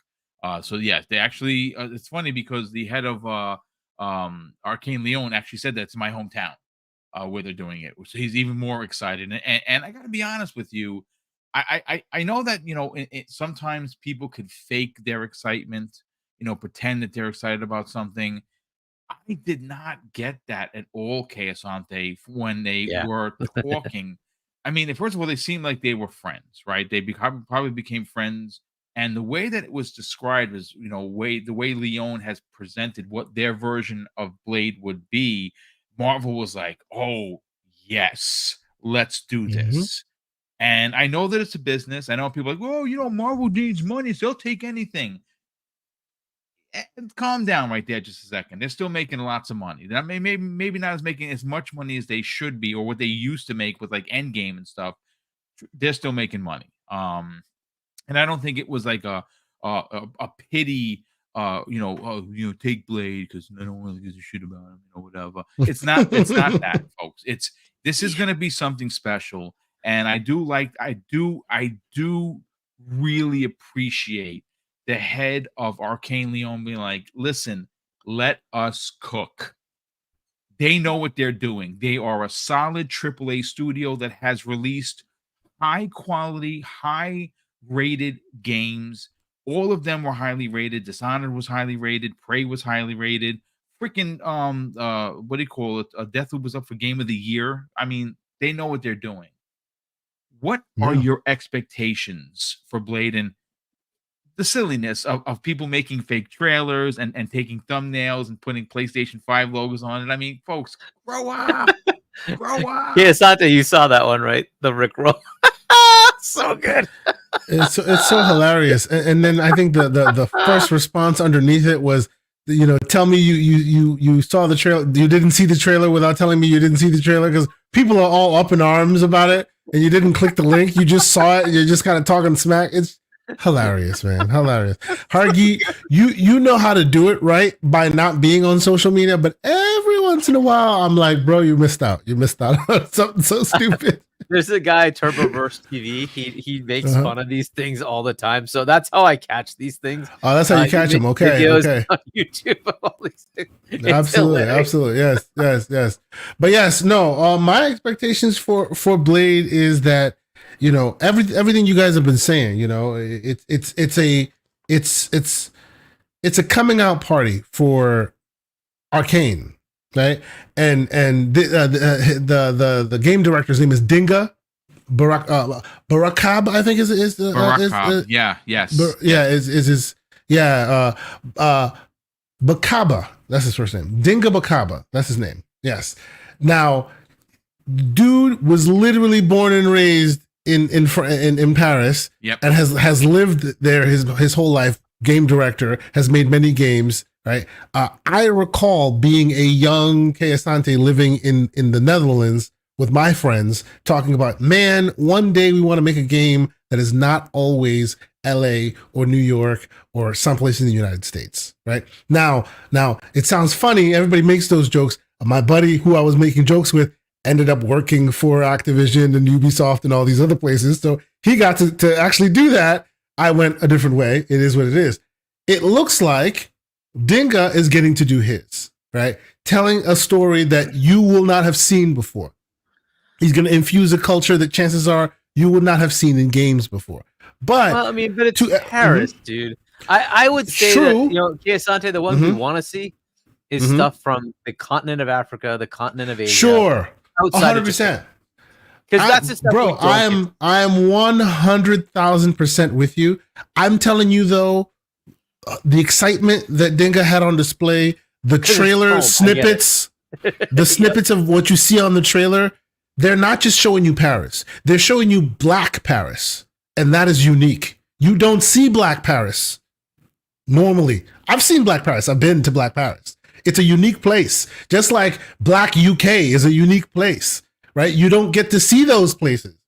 You'll get to see that in this game. And that is super exciting to me because they have a swag, a style of their own. And it's not American. It's their own. And it's really cool and really unique. And more people should be about it. More people should see this. Their music is super interesting. All of it is going to be on display here. Now, to the point that Hargi and Viking, both of you were making, what this will be, what we can expect. What I expect is that the number one comparison will be to the kings of this stuff, which today is Insomniac. The number one comparison will be to Insomniac. And boy, what big shoes you have to fill. Let me be clear. I have played every single Dishonored game. I love them all. All of them. Even Death of the Insider, even all the DLC. I'm in the bag. Like I play Prey all the time. Love that studio. They to me are like Remedy, one hit away from being big time, which Remedy just did that with Alan Wake 2, right? I think that this is their shot to hit the big time because they deserve it. They have very interesting Sims worlds that you can tackle your own way. Very unique stuff they do, and more people should be about it. More people should see it. And I think with this big awesome IP, they will definitely get to see that. But what the point I want to leave on though is, I think it is healthy and it is good to be prepared to make that Insomniac comparison, because as you said, Hargi, they have to nail it, right? Not just they have to nail it, it has already been nailed. There's already an arbiter of truth that you can use to say, look, man, not that you're making what they made, but that quality level, that bar is there. You see it, right? Now, let me be clear.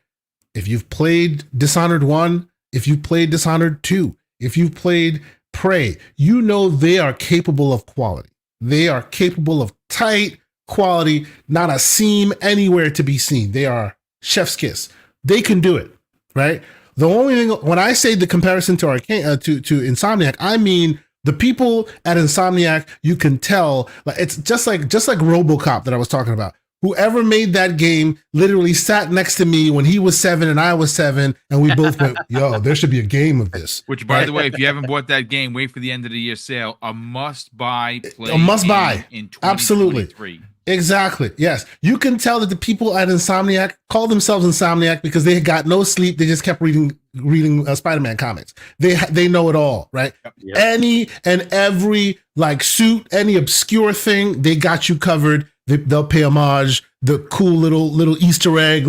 That's what we're expecting. We're expecting high level of quality and a visionary of this game who clearly knows their stuff, so much so that you can literally see the Easter eggs bleeding off of the page. Bleeding, yes. Clearly, that's what we're looking for. And in Arkane, I trust. So I expect magic, and I'm expecting that's what's going to happen. So, hey, K Santi, based off that trailer alone, I knew they was going to bring that Blade swag because when he was in that chair and that music and it was fire music too, he said, turn that shit up. I was like, oh, this is going to be fire. Yeah. This is going to be fire. They're setting like a certain standard there, right? They swearing, so they know, don't even come here. You know what to expect here, right? About that trailer, what really got me, what threw me for a loop, frankly, I was enamored with the art style, and people don't like it. I'm like, you people are foolish. What is wrong with you? They are literally doing Into the Spider-Verse, the video game. The whole art style evokes comic book like drawings, right? The whole thing. You can stop frame and see it, and see the little blotches of comic book seeming. You know, I'm looking forward to seeing a whole game looking like excellent. I can't wait. It is one of my fears is this comparison to Spider-Man, because look, unfortunately, PlayStation makes cinematic games. Sure. Not what everybody needs to make though. And unfortunately, there's always comparisons. Yeah. And it's like, no, look, Arkane makes Arkane games. We don't need to have them look like Insomniac or Naughty Dog or Sony Santa Monica. No, they can make their kind of game, right? Zelda does not need to look like freaking, it's about the quality level, not about the content. It's what they do with it, right? And how that game plays, what's cool about it, right? So I like the way Arkane does things because they have their own like unique style. I would rather they just do what they're doing. It looks fine to me, but look, there's going to be all these people who are going to say, why doesn't it have like realistic people faces? Oh, geez. Like, well, it's just the way there's a game for you. There's a game for you like that. You want a superhero game with more realistic faces? Go to Spider-Man. Oh, they're also stylized too. Okay, well, it is what it is. They all are to a certain extent. You know what's interesting? You guys, we obviously, I think it's hard to talk about superhero games and not mention Insomniac because, quite frankly, no one does it better than they do. They're amazing. Well, I would say there's one company that did do it better, and that was the Arkham series with Rocksteady. When they were cooking. Yeah, it's true. Oh my God, they were cooking. And Rocksteady was meta. Like that's unfortunately they've been away for a while, and what's coming? Well, we'll see. Isn't Rocksteady? Hasn't Rocksteady fallen into the bungee trap where you can never go back to your own greatness? Like, I'm sorry, it feels like they lost their greatness. I have to officially say no comment. Okay, officially say no comment. One of the things that's interesting is, and it's very unfortunate that they had this massive hack.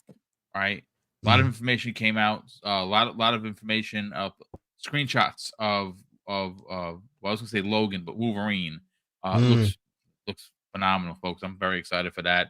But what was interesting is it's some of the information that came out is that their next game, next Spider-Man game, is not going to be like this. It's actually going to be based on the Spider-Verse and those types of that look, that specific look for the Spider-Verse films is going to be the actual game, and it's not going to be real life. And when you look at the Spider-Verse, actually, I'm not sure who said it. It might have been Hargeet that says the if you look at the Spider-Verse, that's the kind of, oh no, I think it was you, Case on that you got the Blade vibes from. Like you look at one and you're like, wow, that looks like a comic. And by the way, that makes sense. If you recall, didn't Insomniac say the next Spider-Man game is going to focus on Miles instead of focusing on Peter? Yeah, they've on already Peter. said that it's going to be Miles. Yeah, that's right. And now you hear they're talking about it into the Spider-Verse game instead. Yes. So maybe they go full bore into that direction. I, for one, say, oh man, can I get to that future already so I can have it today? Please. I would. Oh my God, that'd be amazing. Oh, by the way, bring the team that made the first Miles, not the team that made the second Miles. The team that got the fade right, not the team that confused Cuba for no. Yeah, Just saying. I'm sorry. Yeah. The Miles Morales, the first game was, like I said, I have a very, very deep. The first one set a standard, you know what I mean? Second one let that standard slip a little. Yeah, just a little bit. Even just from the opening in the train, like it just was exactly legendary. It's one of my favorite. It's one of my favorite games for sure. I was gonna make one comment on the financials thing, right? On the exclusivity. Remember one thing that always makes it a null and void issue. Microsoft puts everything day and date on PC. Yes, that is way bigger than any PlayStation console base. It doesn't matter. So they automatically have enough customers. That's not going to be a problem. Well, it's funny you should say that, because that's literally the conversation that was had between Steven Totilo and the head of Marvel. He said, listen, Xbox has the ability to put these games on PC, on their platform, and mobile screens. And so remember, you can play Xbox games pretty much anywhere. On cloud, doesn't matter, right? It doesn't matter. So you can play anywhere. Unlike PlayStation, the reason why Spider-Man 5's the sales aren't double that it should have been at 10 million is because they did not do day and date for PC. They sold 5 million on PlayStation 5 only, and I mean, game does have some real high power graphics, but the truth of the matter is that it probably could have ran on a PlayStation 4. They just tried to leverage making you buy a PlayStation 5 for this game. And it worked. Boom. A lot of people bought this console for it. You bring up an interesting question, Boom, and I'm just thinking out loud here. So does that mean, are we thinking that the scenario would be different if, like, this whole exclusivity thing, if we were talking solely about the Xbox console? So if we lived in a world where there was no cloud, there was no, it's just Xbox console, do you think Disney would have been as amenable? I would say no. They may have been. I mean, I think it may have been, but it is a problem, and we know that it's a problem because Phil changed that so that he could get exclusives and not take away sales. Right? That was how he was able to say, yes, you can come to our platform, but we're going to still 100% let you do PC. On PC, which that's right. Not the case on the other side. It's not guaranteed. Like Final Fantasy 16 did not come to PC, right? And they did not like sales numbers. Right. See, but that's my question, right? To your point, Hargi, are we thinking that possibly in the back rooms the numbers don't work out for you as Microsoft if you don't include PC in the deal? Because then all of a sudden the amount that it will cost you goes really high. Right? Might be, right? Yeah, I mean they did it. Interesting. Okay. So I think Marvel would still allow it. But sure, it probably cost you more headache for them. It might cost on the back end. You're absolutely right. That's actually a great point. But the PC makes it really good, and the cloud. PC opens the door. That's right. That's right. Cloud, PC, mobile, Steam Decks, and allies all over the place. People are playing their games. They're buying their games. They're playing anywhere they want to play. Sony, you're locked to this one box, and the sales, obviously, for something like a Final Fantasy 16. Are clearly indications that was not a good deal. Maybe a good deal for Sony, certainly not a good deal for Square Enix, who once again said that this game underperformed. But listen, we do have one topic I want to get into. We have about 30 minutes left of the show. This one is going to be meaty, so get ready for a powerful 30 minutes of talk. Before we get there, though, let me catch up on the Super Chats. We have another one coming from the wise old gamer who's been a channel member, good grief, for 37 months. That is very generous of you. He says this, and he is very scandalous. Let me cook. That's what I told the cops as well, and they decided to arrest me. He always has some good zingers. He does. And he upstaged me on X.com, by the way. I showed my new whip and he was like, "Oh, nice car." And then he showed me his. Oh boy. That wise old gamer. I showed him mine and he showed me his. Pause. Let's go. Oh. That's right out of his playbook. Right off his playbook, you know what I'm saying? RC Polygons drops a very generous $5 super chat and says, Charlie Intel, great place if you're a Call of Duty fan to follow on X, posted that Call of Duty Modern Warfare 3 is the best-selling game in the US in November. All that money going back and reinvested into Xbox. Yeah, I mean, listen, the lowest rated Call of Duty, which we're going to talk about this tomorrow. Think about this for a second, folks. The lowest rated Call of Duty in history has just outsold Zelda Tears of the Kingdom. Now, I understand it's multiple platform versus one, but this is supposedly the worst Call of Duty of all time. And, well, there's the numbers for you, folks. It's just selling like hotcakes. Is Hogwarts still the top selling game? Yes, number one. Yes, right now. now.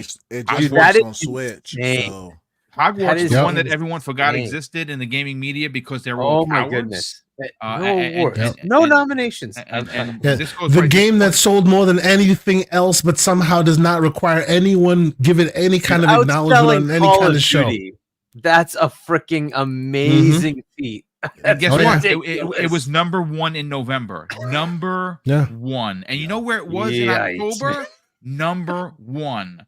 But it got no nominations. As a matter of fact, Jeff Keighley and company treated it as biggest snub. I hope other awards decide to actually just give it. Well, I think it's been nominated for an Academy Award for the music, if I'm not mistaken. So yeah, maybe it wins there. Who knows? That would be poetic justice for sure. Do I want a game award or do I want an Academy Award? Yeah, Jeff, you can keep your awards. Well, I'm hoping like DICE or whenever the other ones, at least somebody recognizes it for something. They're going to win something at BAFTA. Several. I think they're going to win several things at DICE as well, because the development community is the ones that vote on that, not hack journalists that have no integrity. But that's a horse of another color, or a pony of another color, whatever you want to use. Spartan 661 drops a very generous $2 super chat and says, Xbox is the mature box adults play here, not the PlayStation 5. I mean, there's some truth to that, but like I said, Sony does have their adult things. I think all of them do, except for, even Nintendo has, and you think that they don't. They have some pretty, the hand-tie stuff that's in Japan at the Switch is just ridiculous. I mean, the PlayStation is synonymous with Pornhub. I'm sorry. Yes, I knew what you were going to say, but yes, more players watch Pornhub on PS5. Go figure. What is that?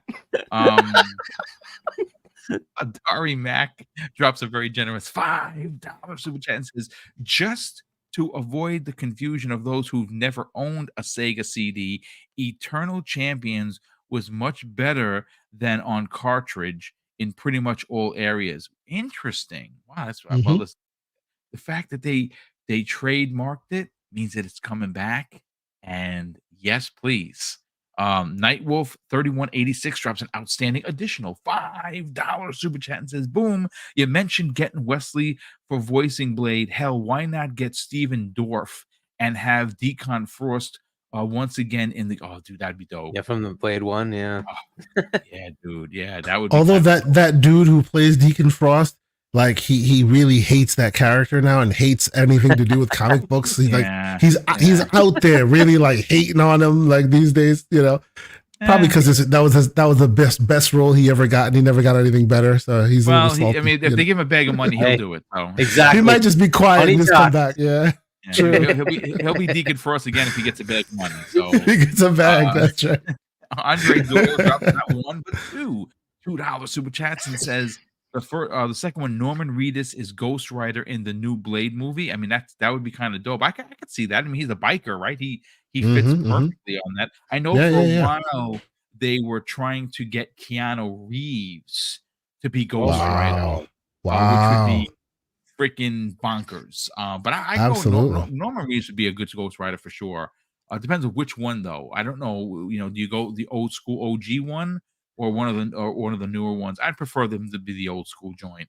CJ Mike 1024 drops an outstanding, very generous $10 super chat and says, "Sup, Boom and panel, best panel in the business." Thank you, brother. That's very kind of you to say. I want Xbox to think outside the box. Why do we always go the superhero route?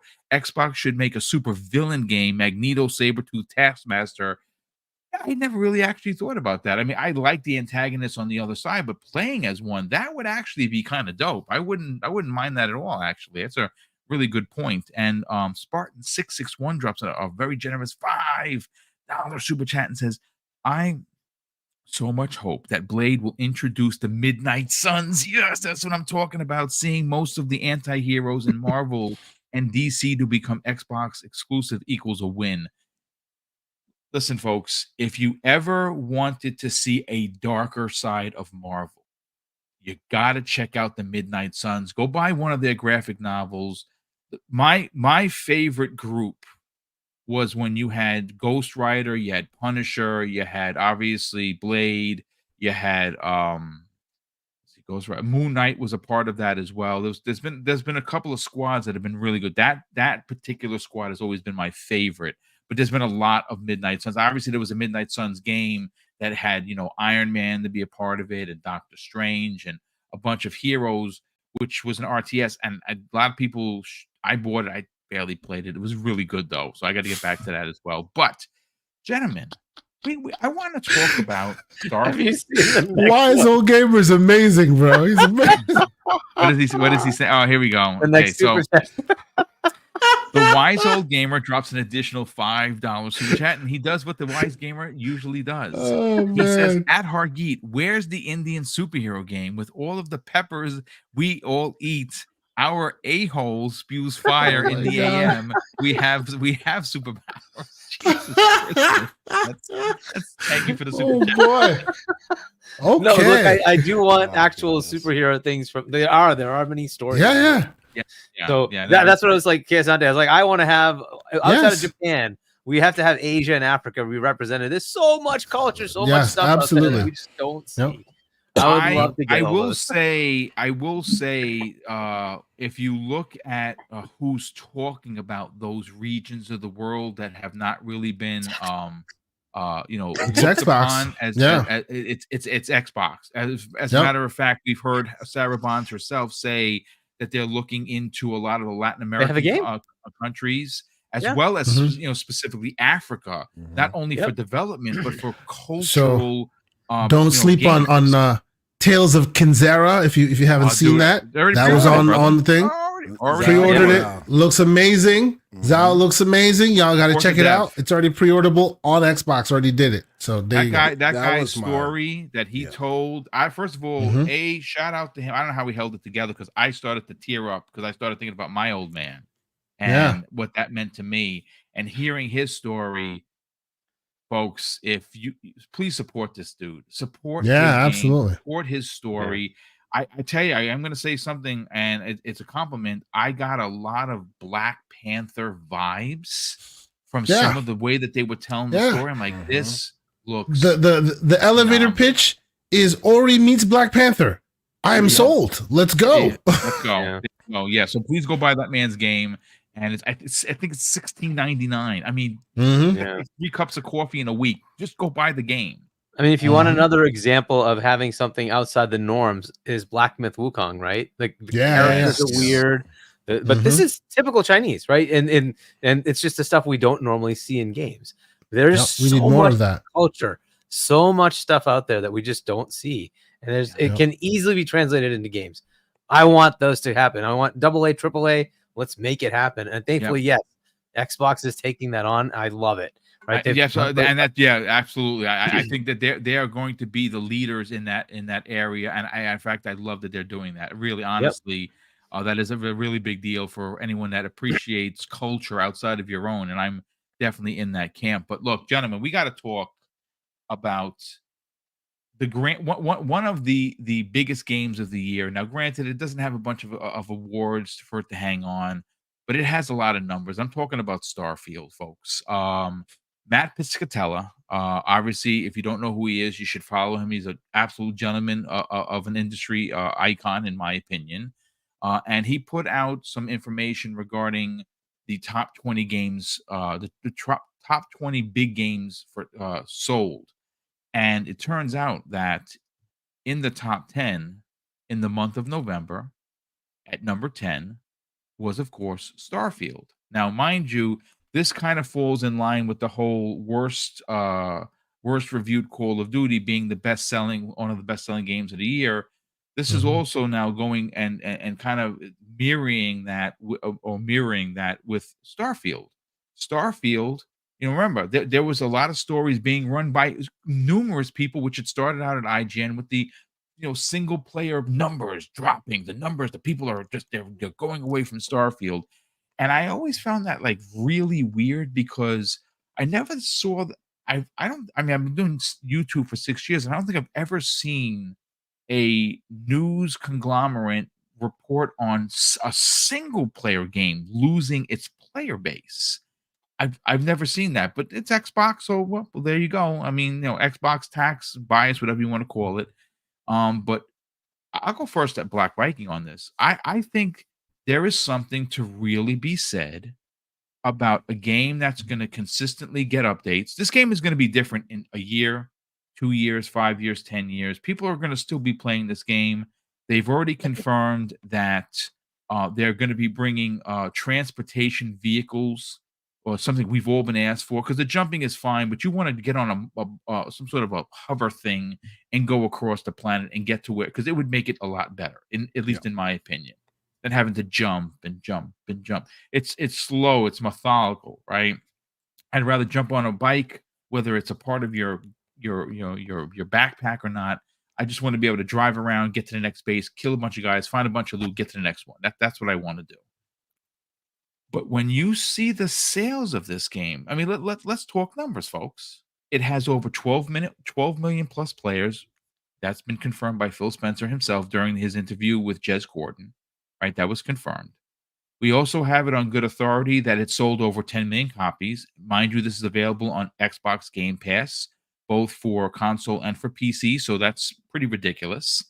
And now we're starting to see these numbers come in. And still, remember, this game launched into early, I think it was like a week before, in late August, right before its official release on the 6th of September. And we're now going into December, and we have it on confirmed authority from Matt Piscatella that it's still in the top 10 games. That's pretty freaking great. What are your thoughts on this? And obviously, I think it's safe to say that, well, the Bethesda got another winner on their hands. 100%. Not only top 10 as far as games sold, but as far as player engagement too, for November. To your point about the things that they're going to bring to the game as far as transportation, I think that was my only biggest gripe with Starfield, because when I saw a point of interest that was 1,200 kilometers away, jetpacking across gets a little, like you said, methodical. But people don't understand like the creation kit that's coming next year. You also have the Shattered Space DLC, so we don't even know what that looks like. But once modders, and that's what Bethesda games are so good, is because they let the community do what they want to do with the game. So whenever modders get a hold of this, that game is going to, you think it's bad now, it's going to get crazy whenever modders get a hold of it. Also, like, you had those IGN articles and some other I forgot who posted it, but something about like, I'll give you I have it right in front of me. I have it right here. saved? Insider Gaming. Now, obviously, go. this was not written. I want this to be clear. Tom Henderson is the owner and operator of Insider Gaming. Let me just make sure I get that correct. That article, I have it in front of me here, was not written by Tom Henderson. I know he got a lot of flack for this, and it is a very clickbaity title. It was written by Grant Taylor Hill. Right? It's a 2-minute read. He posted that today. And the lead that got everyone all bent out of shape about this, on the same time that these numbers are out there, are Bethesda's promises about Starfield enough to save it? So, of course, I can't let things lie because that's not how I roll. So I actually responded to that. Let me get you my thing. Hold on just a second here. I wrote to Insider Gaming. I said, to save it from what? More record-breaking player counts or sales? Question mark. 2 months after its release, it's in the top 20, sitting at number 10, best-selling for premium releases, according to Matt Piscatella. So it's this kind of hit, is these kinds of hit pieces that have literally been nonstop on a game that continues to break the barriers down. And that's what I love to see. But please continue, Viking. My last point was, I saw somebody on Twitter post their end of year roundup for Xbox, and they had close to 430 hours in the Starfield, and they didn't even break the top 10% of people who played Starfield. People are enjoying it, man. People love that game. This narrative of, Starfield's mid or whatever, it's crazy. If you've played the game, actually played the game, there are missions within that game that outclass whole games. Crimson Fleet, for example. So I think those walls are going to break down, man, especially when this creation kit comes out. You're only going to see Starfield in the top 10 most played games for a very, very, very long time. There are folks that I know that have, for instance, I posted my, after I beat it, I put 5 days, and I think 5 days and a dozen hours in. And people were being facetious, just having fun. Boom, you barely scratched the surface, brother. I wouldn't post that if I were you. And I'm like, wait a second, 5 days. I'm no mathematician. That's 100 and 100 and a quarter worth of hours.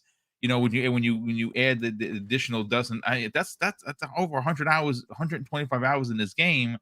But to be fair, they are correct. There are some folks that have hundreds, if not already 1,000 hours in this game, and the more that they play, the more that they continue to discover. Look, close your ears, folks. Not 9 days and counting.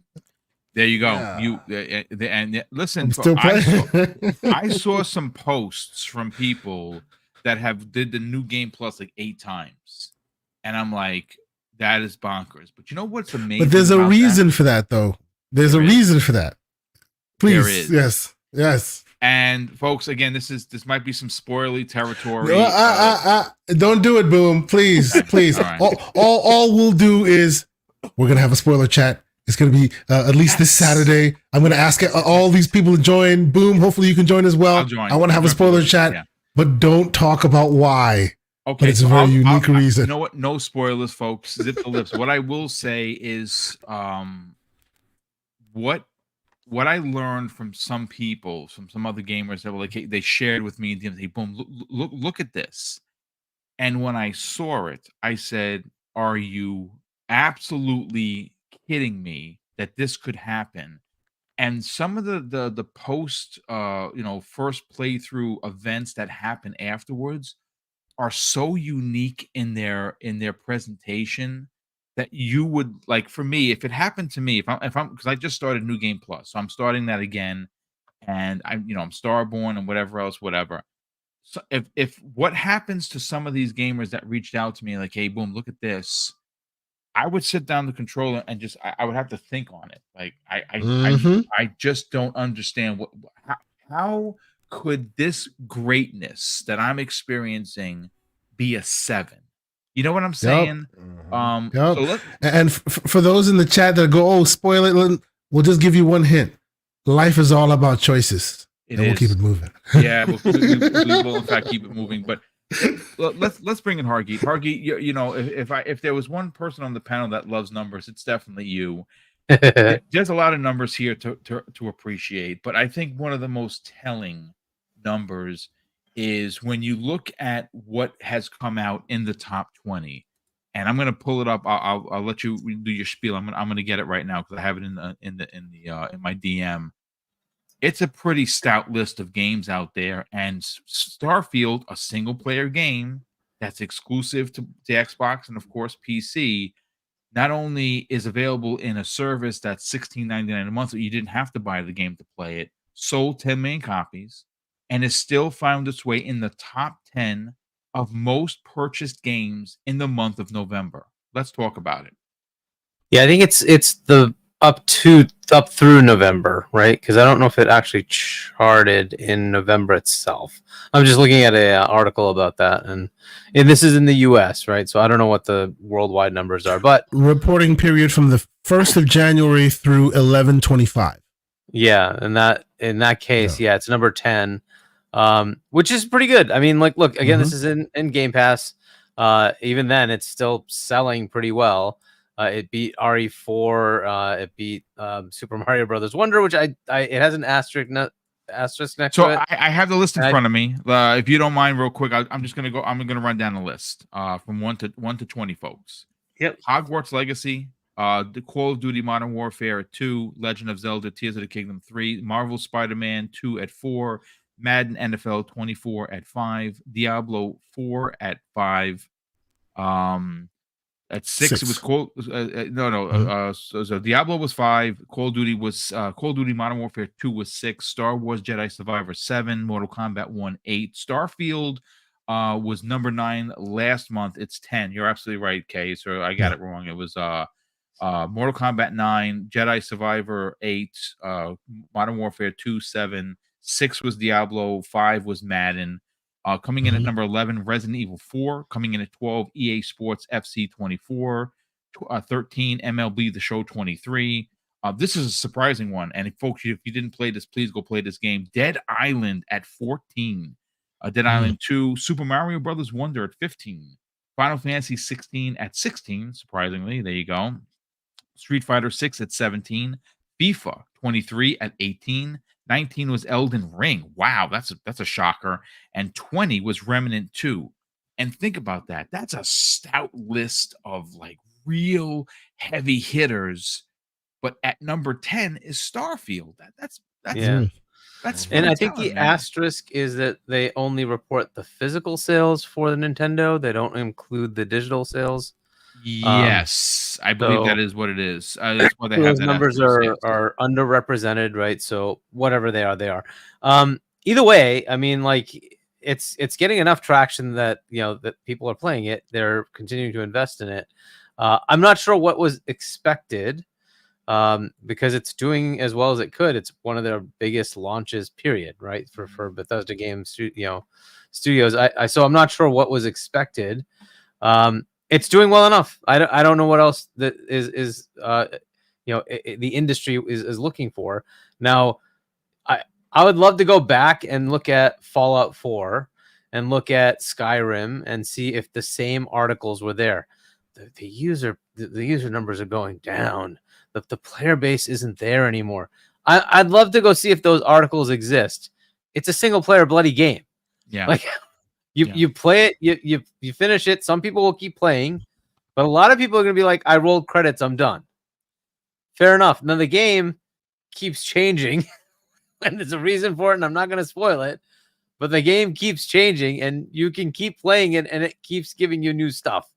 So you can keep playing this game over and over. Now, I did my analysis for the year, and my top played game is Starfield at 209 hours. Wow. So I like the game enraptured me. I loved it. It was my game of the year. It was Tears of the Kingdom before Starfield slightly edged it out. So pretty good game for me. Now, again, some people want like base building and ship building, and I have to admit those things sucked. They were not very well done in Starfield. But I don't care because I wasn't looking for that. I don't like. To me, it was just the story. You could completely glance over them, and it would not affect you. I was having fun with the game. Any of that. Yeah. So I think some of the reviewers went in with, "I want Fallout in space. I want Skyrim in space," and it's like, no, just this is the game they made. Just take it for what it is, right? Don't expect to get a VATS in Starfield. That was not the intent. But unfortunately, people had that, and in some ways, it's fair. It is what it is. But for me, it was a really cool game. I liked what they did, and I enjoyed the heck out of it. Obviously, 209 hours in it. My second best was Grounded at 191 hours. So I put a lot of hours in that game too, which was a great game. But yeah, so like, I'm not sure if this is just an Xbox tax. If there was expectations on Bethesda to deliver something different, but it feels like it, doesn't it? It's normally you would just take a game for what it is, but that's not the case here, right? Is Deathloop the same as Prey or Dishonored? No, it is not. But it garnered pretty good reviews because it was exclusive to a certain platform. I'm just saying, y'all being messier than me, man. But look, I'm trying to understand why, right? Like,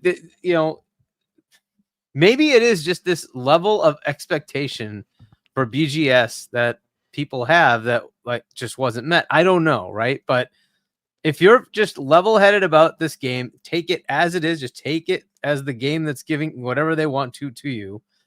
You can't tell me it's a bad game. It's pretty good, right? But there were just weird expectations, and then somehow player numbers falling off is a thing. I just don't. Whatever. Like getting to 12 million people playing your game is fantastic. That's a really good deal. If you like you're saying, Boom, if actually 10 million people bought the game, that's incredible, given that it's in Game Pass on PC Indeed. and on Xbox. That's incredible. 10 million copies of anything is incredible. But there's somehow this negativity towards it. It's constant. I don't know what to really say. All I can think of is that somehow somebody doesn't like the fact that it's being made by Xbox. That's all. Like I can't understand what else to really come up with. Because why would you keep talking about it? Right? Spider-Man numbers fell off too, didn't they? How many people are still playing that 10-hour campaign? Like what does that surprise anyone? Like people stop playing games after they finish them.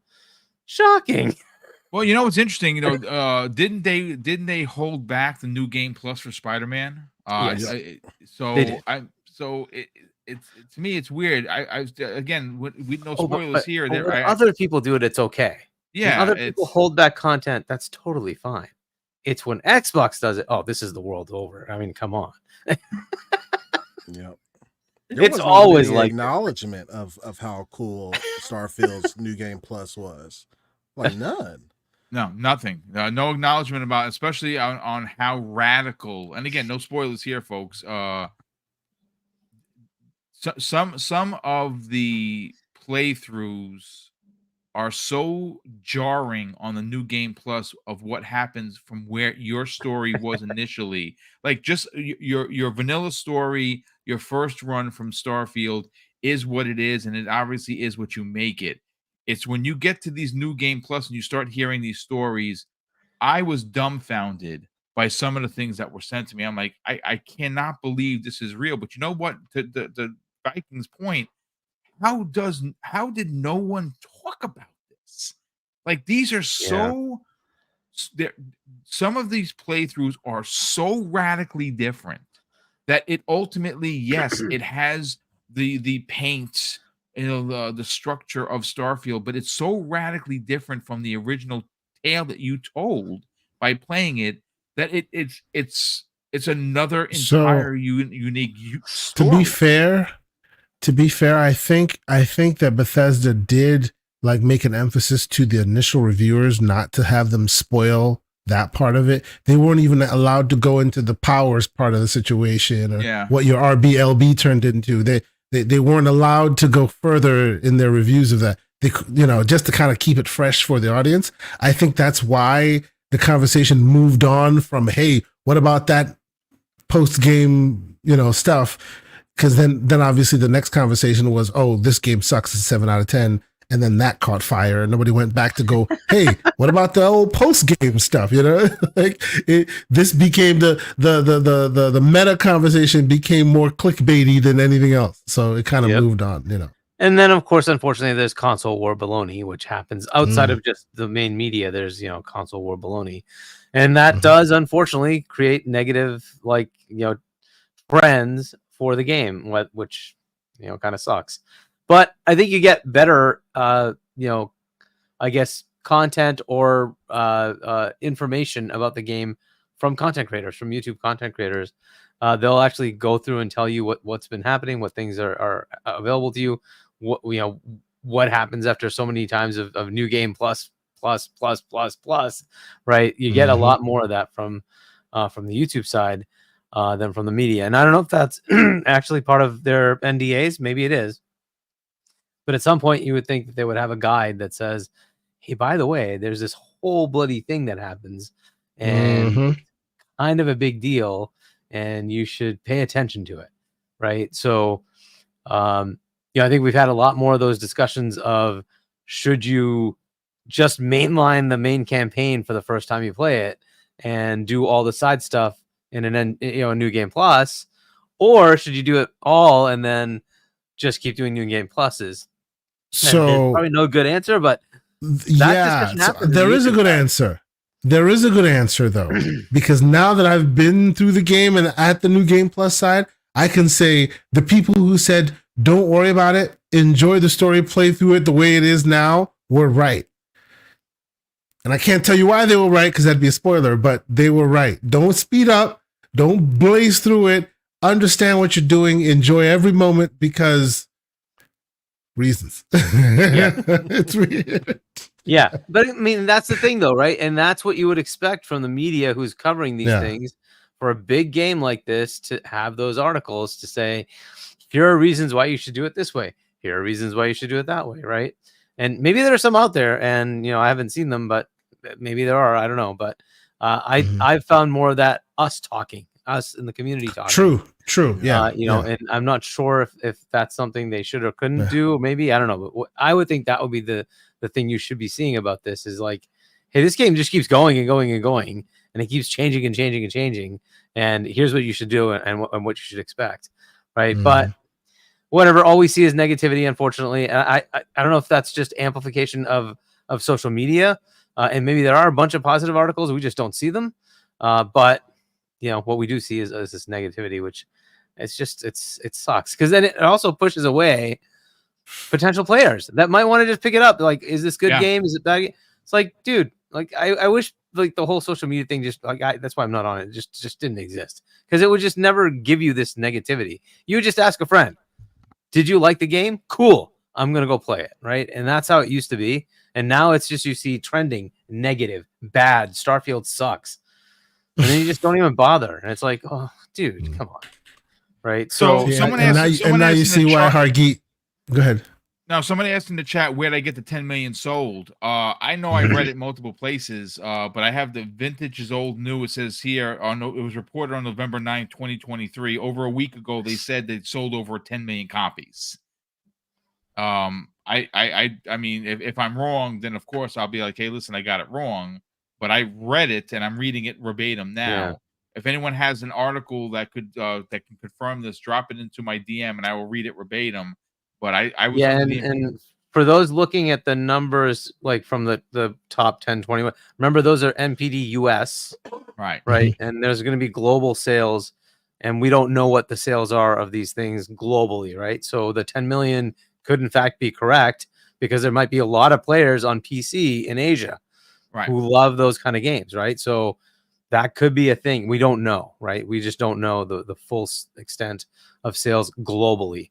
Right. What we get is snippets. UK did this, US did this, right? It's like, well, yeah, but we have to extrapolate the full thing. And unfortunately, these companies aren't as forthcoming in telling us how much they actually sold. So there's some guesswork. That's where I got it from. Like I said, if I got it wrong and they didn't sell 10 million copies, then by all means, I will, come out and say, yeah, I got it wrong. It's not a problem. I don't mind being wrong. But real quick, let's see. Let's bring in Asante before we get to the last super chats, and then we'll get everyone out of here. Asante, what are your thoughts on the Starfield numbers? Because obviously they have over 12 million players. It's now it's questionable. It's whether they sold 10 million copies or they didn't. You know, we will come to the the tip of that spear when we get to it. It's but still coming in number 10 on the top 20 games sold almost through the end of November. I think it was the 25th. That's pretty crazy for a game that's a 7. See, every time you say for a game that's a 7, it tells me that you were hurt by Mr. Stapleton. And he does not need to hurt you that bad. I just think that if you're going to do a review, you review the game, you don't review the company. True. No, to me, and that's what was done. You're 100% right on that. And we've beaten that horse to death. I will just say, this will be the black eye and on the record of those, and we know who those are, who chose to besmirch this game's record, right? And this game, as you guys have already said, this game will be completely different next year, completely different the year after, right? It will continue to live on and have a new life. Modders will get their hands on it and turn it into a whole different thing, not to mention all the various content that will be added to it. I bet you there's a console in our near future that will play this at 60 frames per second. I bet it now. I will bet you. I bet the Series X could do it even now, but then they have to justify why the S couldn't do it. And that's why you're not getting your X the way it is. But this thing will live on. And the longer it lives on, the funnier it'll look that 7 out of 10 is still attached to it, So for me, I don't think it's necessarily a big problem, I think the numbers are great, right? The Bethesda stands out there know exactly why they buy their game. There are people who are console players, PC players, or Bethesda gamers. And that's all they do is Bethesda. There are only 2 companies that I've ever heard of that are like that, which are Bethesda gamers and Blizzard gamers. People who don't game at all. They just are Blizzard gamers or they're Bethesda gamers.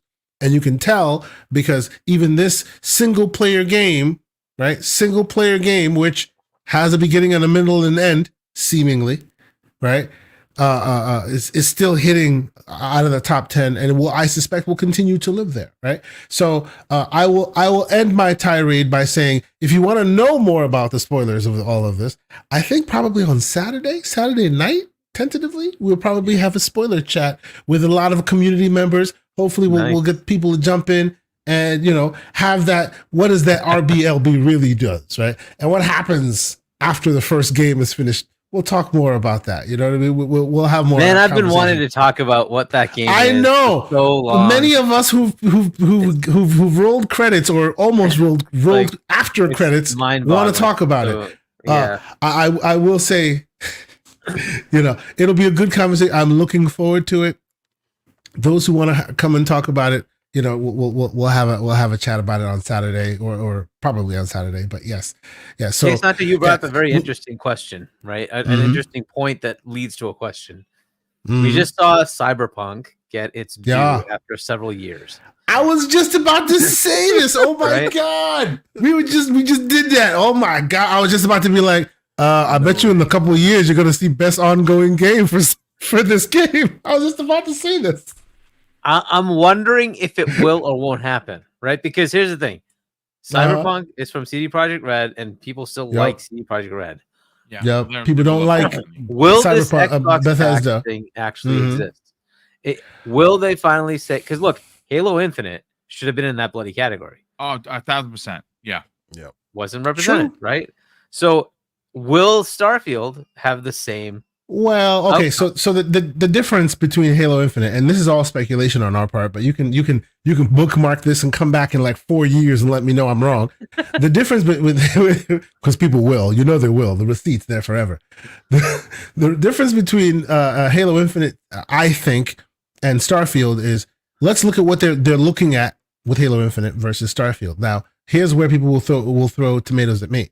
Right. First off, Halo Infinite came out in a different time in its life cycle, right? And now it looks like they're catching their stride on Xbox, right?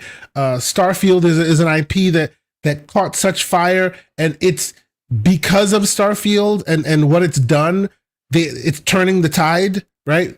While the consumer base are loving it, the media is doubting it, and because of that, there are now pitchforks happening right, left and right. That didn't happen so much with Halo Infinite because it was problematic and missing content at launch, right?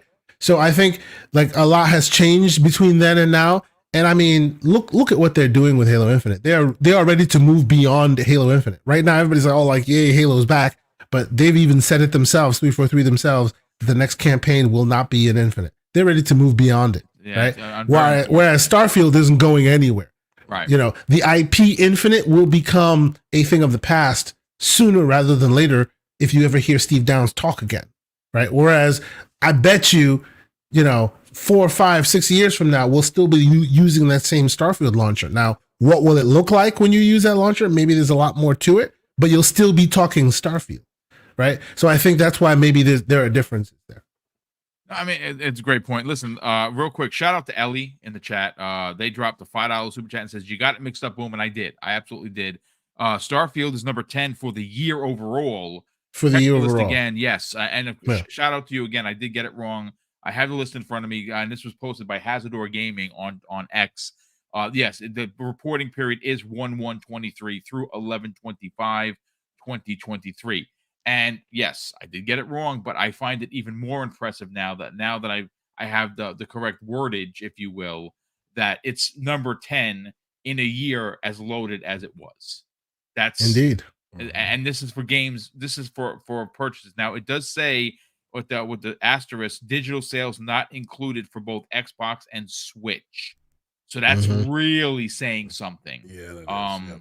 If you consider look what's in this list for the entire year leading up to 11/25, and it's number 10.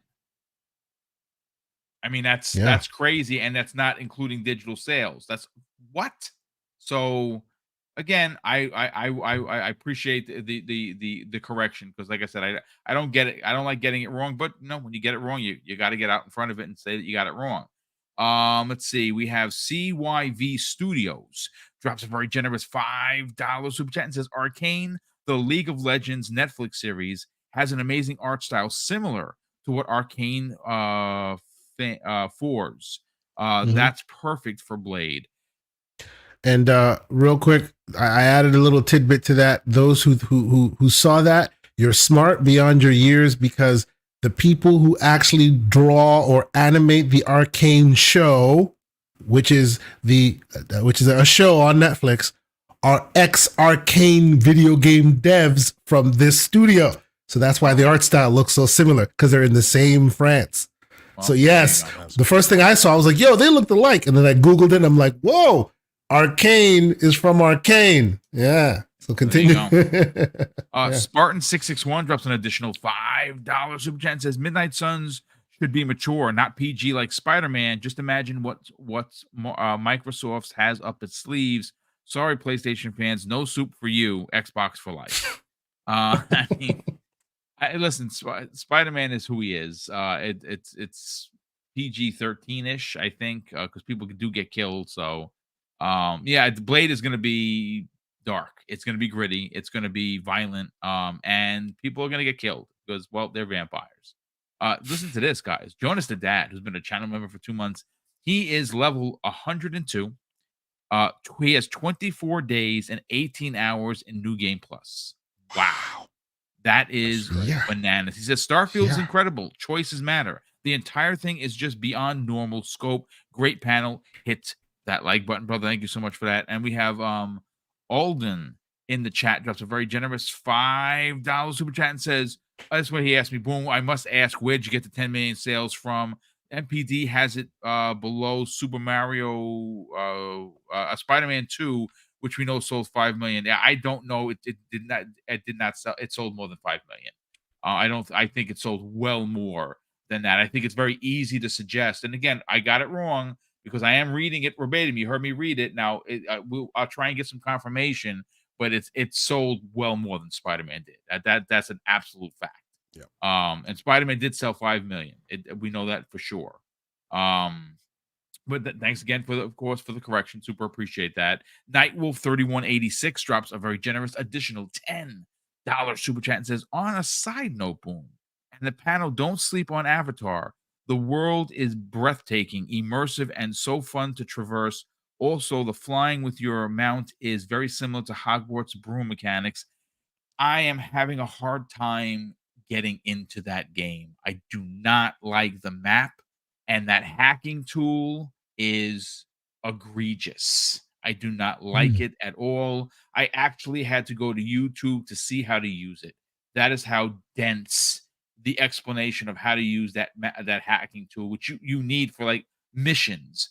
I'm a huge fan of Ubisoft. I have it. I have Ubisoft Plus. I'm playing it. I'm but 4 hours in or something like that, and I don't know if I'm going to get back to it. I don't like the map, and again, the hacking tool kind of really. I just feel like I'm always lost. I don't like that feeling. I don't need to be told where to go, but I just feel like I'm always lost. Boom! You know, you're making me lose a bit of my hope for this game. I was ready to sign up to Ubisoft Plus just to play this. I hear it melts your 4090 face off. It's so good looking. It's gorgeous. The game is stunning to look at, and I think Nightwolf is right. I don't have the flying mount yet. I'm still relatively early in the game, but I'm having a hard time getting back to it. On top of I'm at the end of Hogwarts. I want to go back to Jedi Survivor. I got to beat Tears of the Kingdom before the end of the year. There's just too much to do. But thank you so much for the super chat, brother. Super appreciate it, gentlemen. Great show. Shout out to the community for kind of pointing out some of the things that I misspoke, because I definitely appreciate that, and I don't get angry. Listen, if I got it wrong, I got to come out here and say I got it wrong, and I did get it wrong. So thank you for that. Super appreciate it. But let's sell the brand of the Black Viking, folks. He has 3 live shows under his belt. He has 2 of episodes of his new podcast he launched last week. Episode 2 was yesterday. I was in the chat. I was checking it out, and I want to see him hit the 1,000 subscribers, because I think that he has something super special there.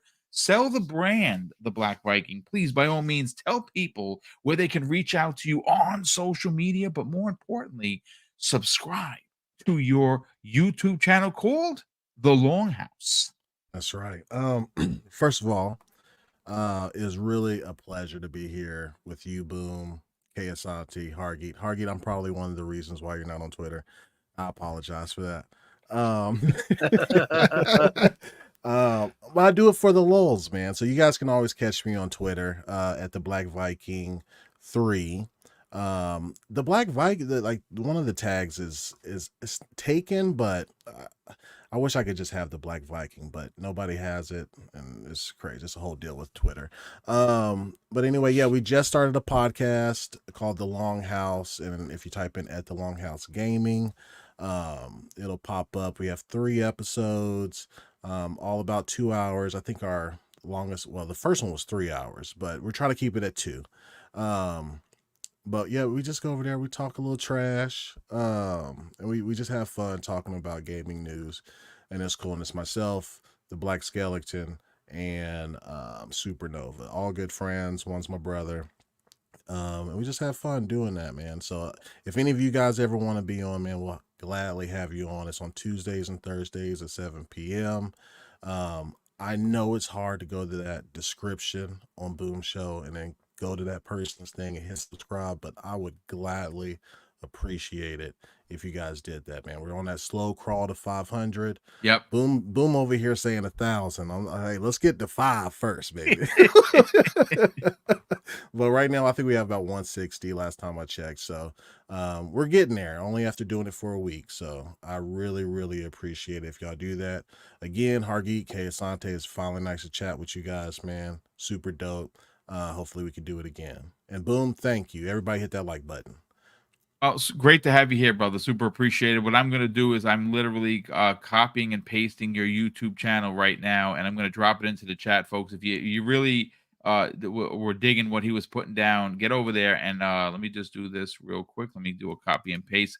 I'm going to drop the link in the chat. Get over there and subscribe, because I think you're going to dig what they're putting down. There it is, folks. Get over there. The Longhouse Gaming. is right there. Go subscribe.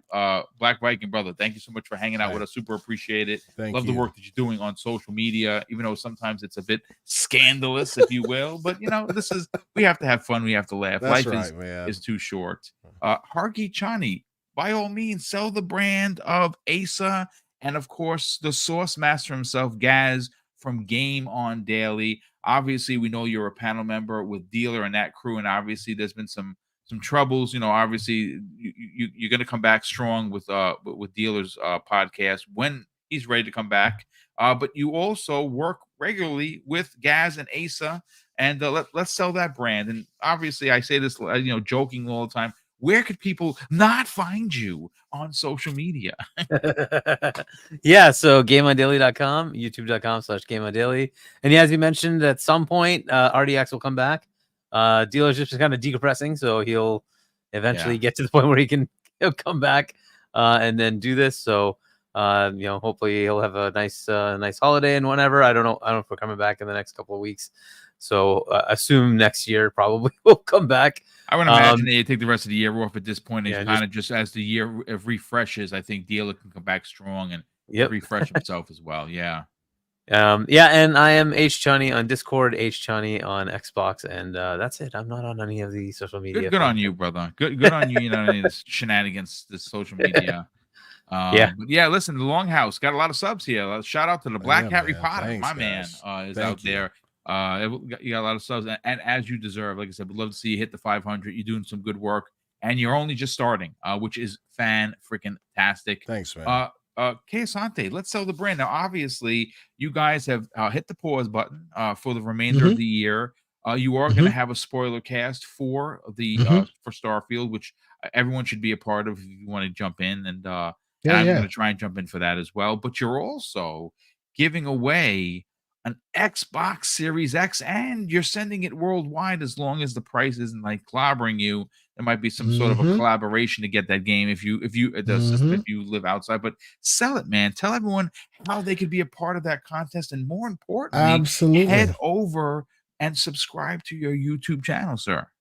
So yes, a lot of folks know, myself, Mr. Everborn Saga, who usually is here, have the Gaming Circle podcast, GCP.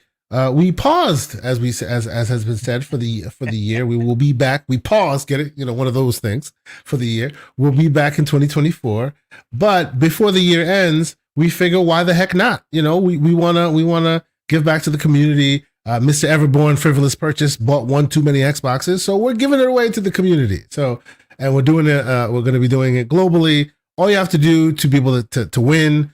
Go on x.com. Mama call him Twitter. I'm gonna call him Twitter. Go on twitter.com. Follow myself. Follow the Everborn Saga, and follow our YouTube channel. Follow Asante YouTube channel. And if you meet all those three requirements on my birthday, December 25th, I will go into my YouTube channel members, and I will pick one who meets said requirements, and you will win an Xbox Series X. We will mail it to you for your Christmas day, even though it's my birthday. And that's how we'll do it. And until then, 2024, you'll come back. We'll have upgrades. We'll have new folks joining us. Lots of interesting different things. And of course, if you happen to follow or you subscribe to us, you'll see that Starfield spoiler chat in your feed. So yeah, thank you guys so much. As usual, all the support is always so appreciated. You guys have been so instrumental in all of us being successful this year. So thank you guys very much. Well, it's been one heck of a year. I think Dreadpool's in the chats actually had something his year in YouTube. I didn't even know that was available. Where you could find that. I got to look and see. Once share because we've had an amazing year so far. And folks, we are currently, I'll tell you right now, talking about subscribers, we are 198 subscribers. Oh man, no, actually 192 subscribers away from 14K. We have to get this man to a 14K before the end of the year. That would be egregious if we don't do 100. Come on now, that's crazy. Yeah, so listen, that is crazy. I'm gonna be working Monday through Friday. I'm taking off Christmas. I'm taking off New Year's. The 26th, obviously, I'm not going to be here as well. That would be the Xbox Factor podcast because Mrs. Boom is off and we have family coming in. But I am going to have streams that Wednesday, Thursday, and that Friday.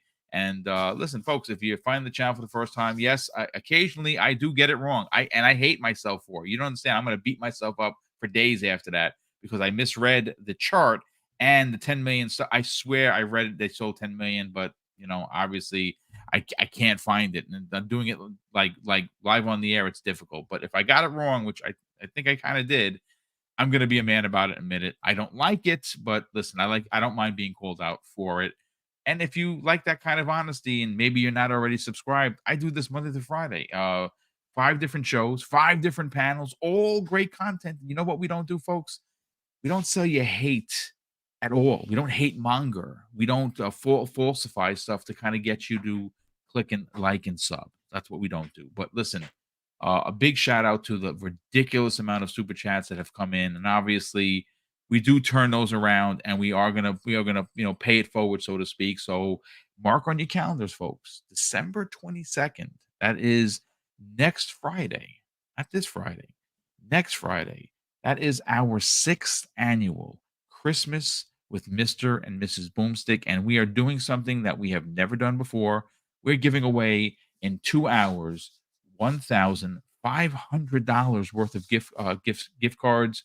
They're going to be 10 prizes of $100 gift cards to your platform of choice: Steam, PlayStation, Xbox, Nintendo eShop. But the bonus, and this comes the way of Mrs. Boomstick, she wanted to do a little extra because the year's been tough for a lot of people, right? Financially. So she said, listen, can we do better than the 1,000 we did the year before? I said, yeah, we absolutely can.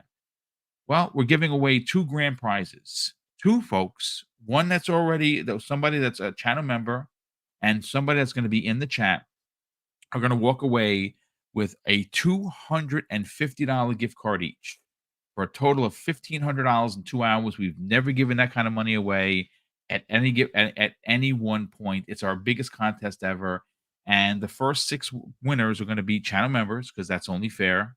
And the next 6 are going to be anybody in the chat that's going to type in the hashtag, which we will give the day of the show. And we have a picker here through StreamYards. It picks your name, you get it, you win. And here's the other caveat: we are one of the few channels that will recognize and send the money outside of this country. So if, let's say, for instance, you live on the other side of the pond and you win, well, we will send you the winnings. If you win a $100 gift card, we're going to send you the money. If you win the $250 gift card, we're going to send you the money. And again, the only caveat, folks, is that we use PayPal, and that is it. No cash apps, no transfers, no checks, none of that. No money orders. It's, if you have PayPal, we'll send you the money through PayPal because it protects us so we don't get scammed. That's it. So that's where all of these super chats and channel memberships go. We tuck them away after Google gets their 30%, and we do these big giveaways. And it's our way of thanking you, fine folks, for supporting the channel the way that you have throughout the year. And of course, I'm going to close out today's show with something that's incredibly important to me, folks. Hopefully one day it'll be important to you. And that's something that my dad taught us when we were kids. And he would say, Craig, treat others how you want to be treated. And also, it doesn't cost anything to be nice. You live by those rules, Craig. I can guarantee you're going to have an awesome day. So take care, everyone. And we'll see you next week on the newest episode of Primetime Gaming with Mr. Boomstick and Friends.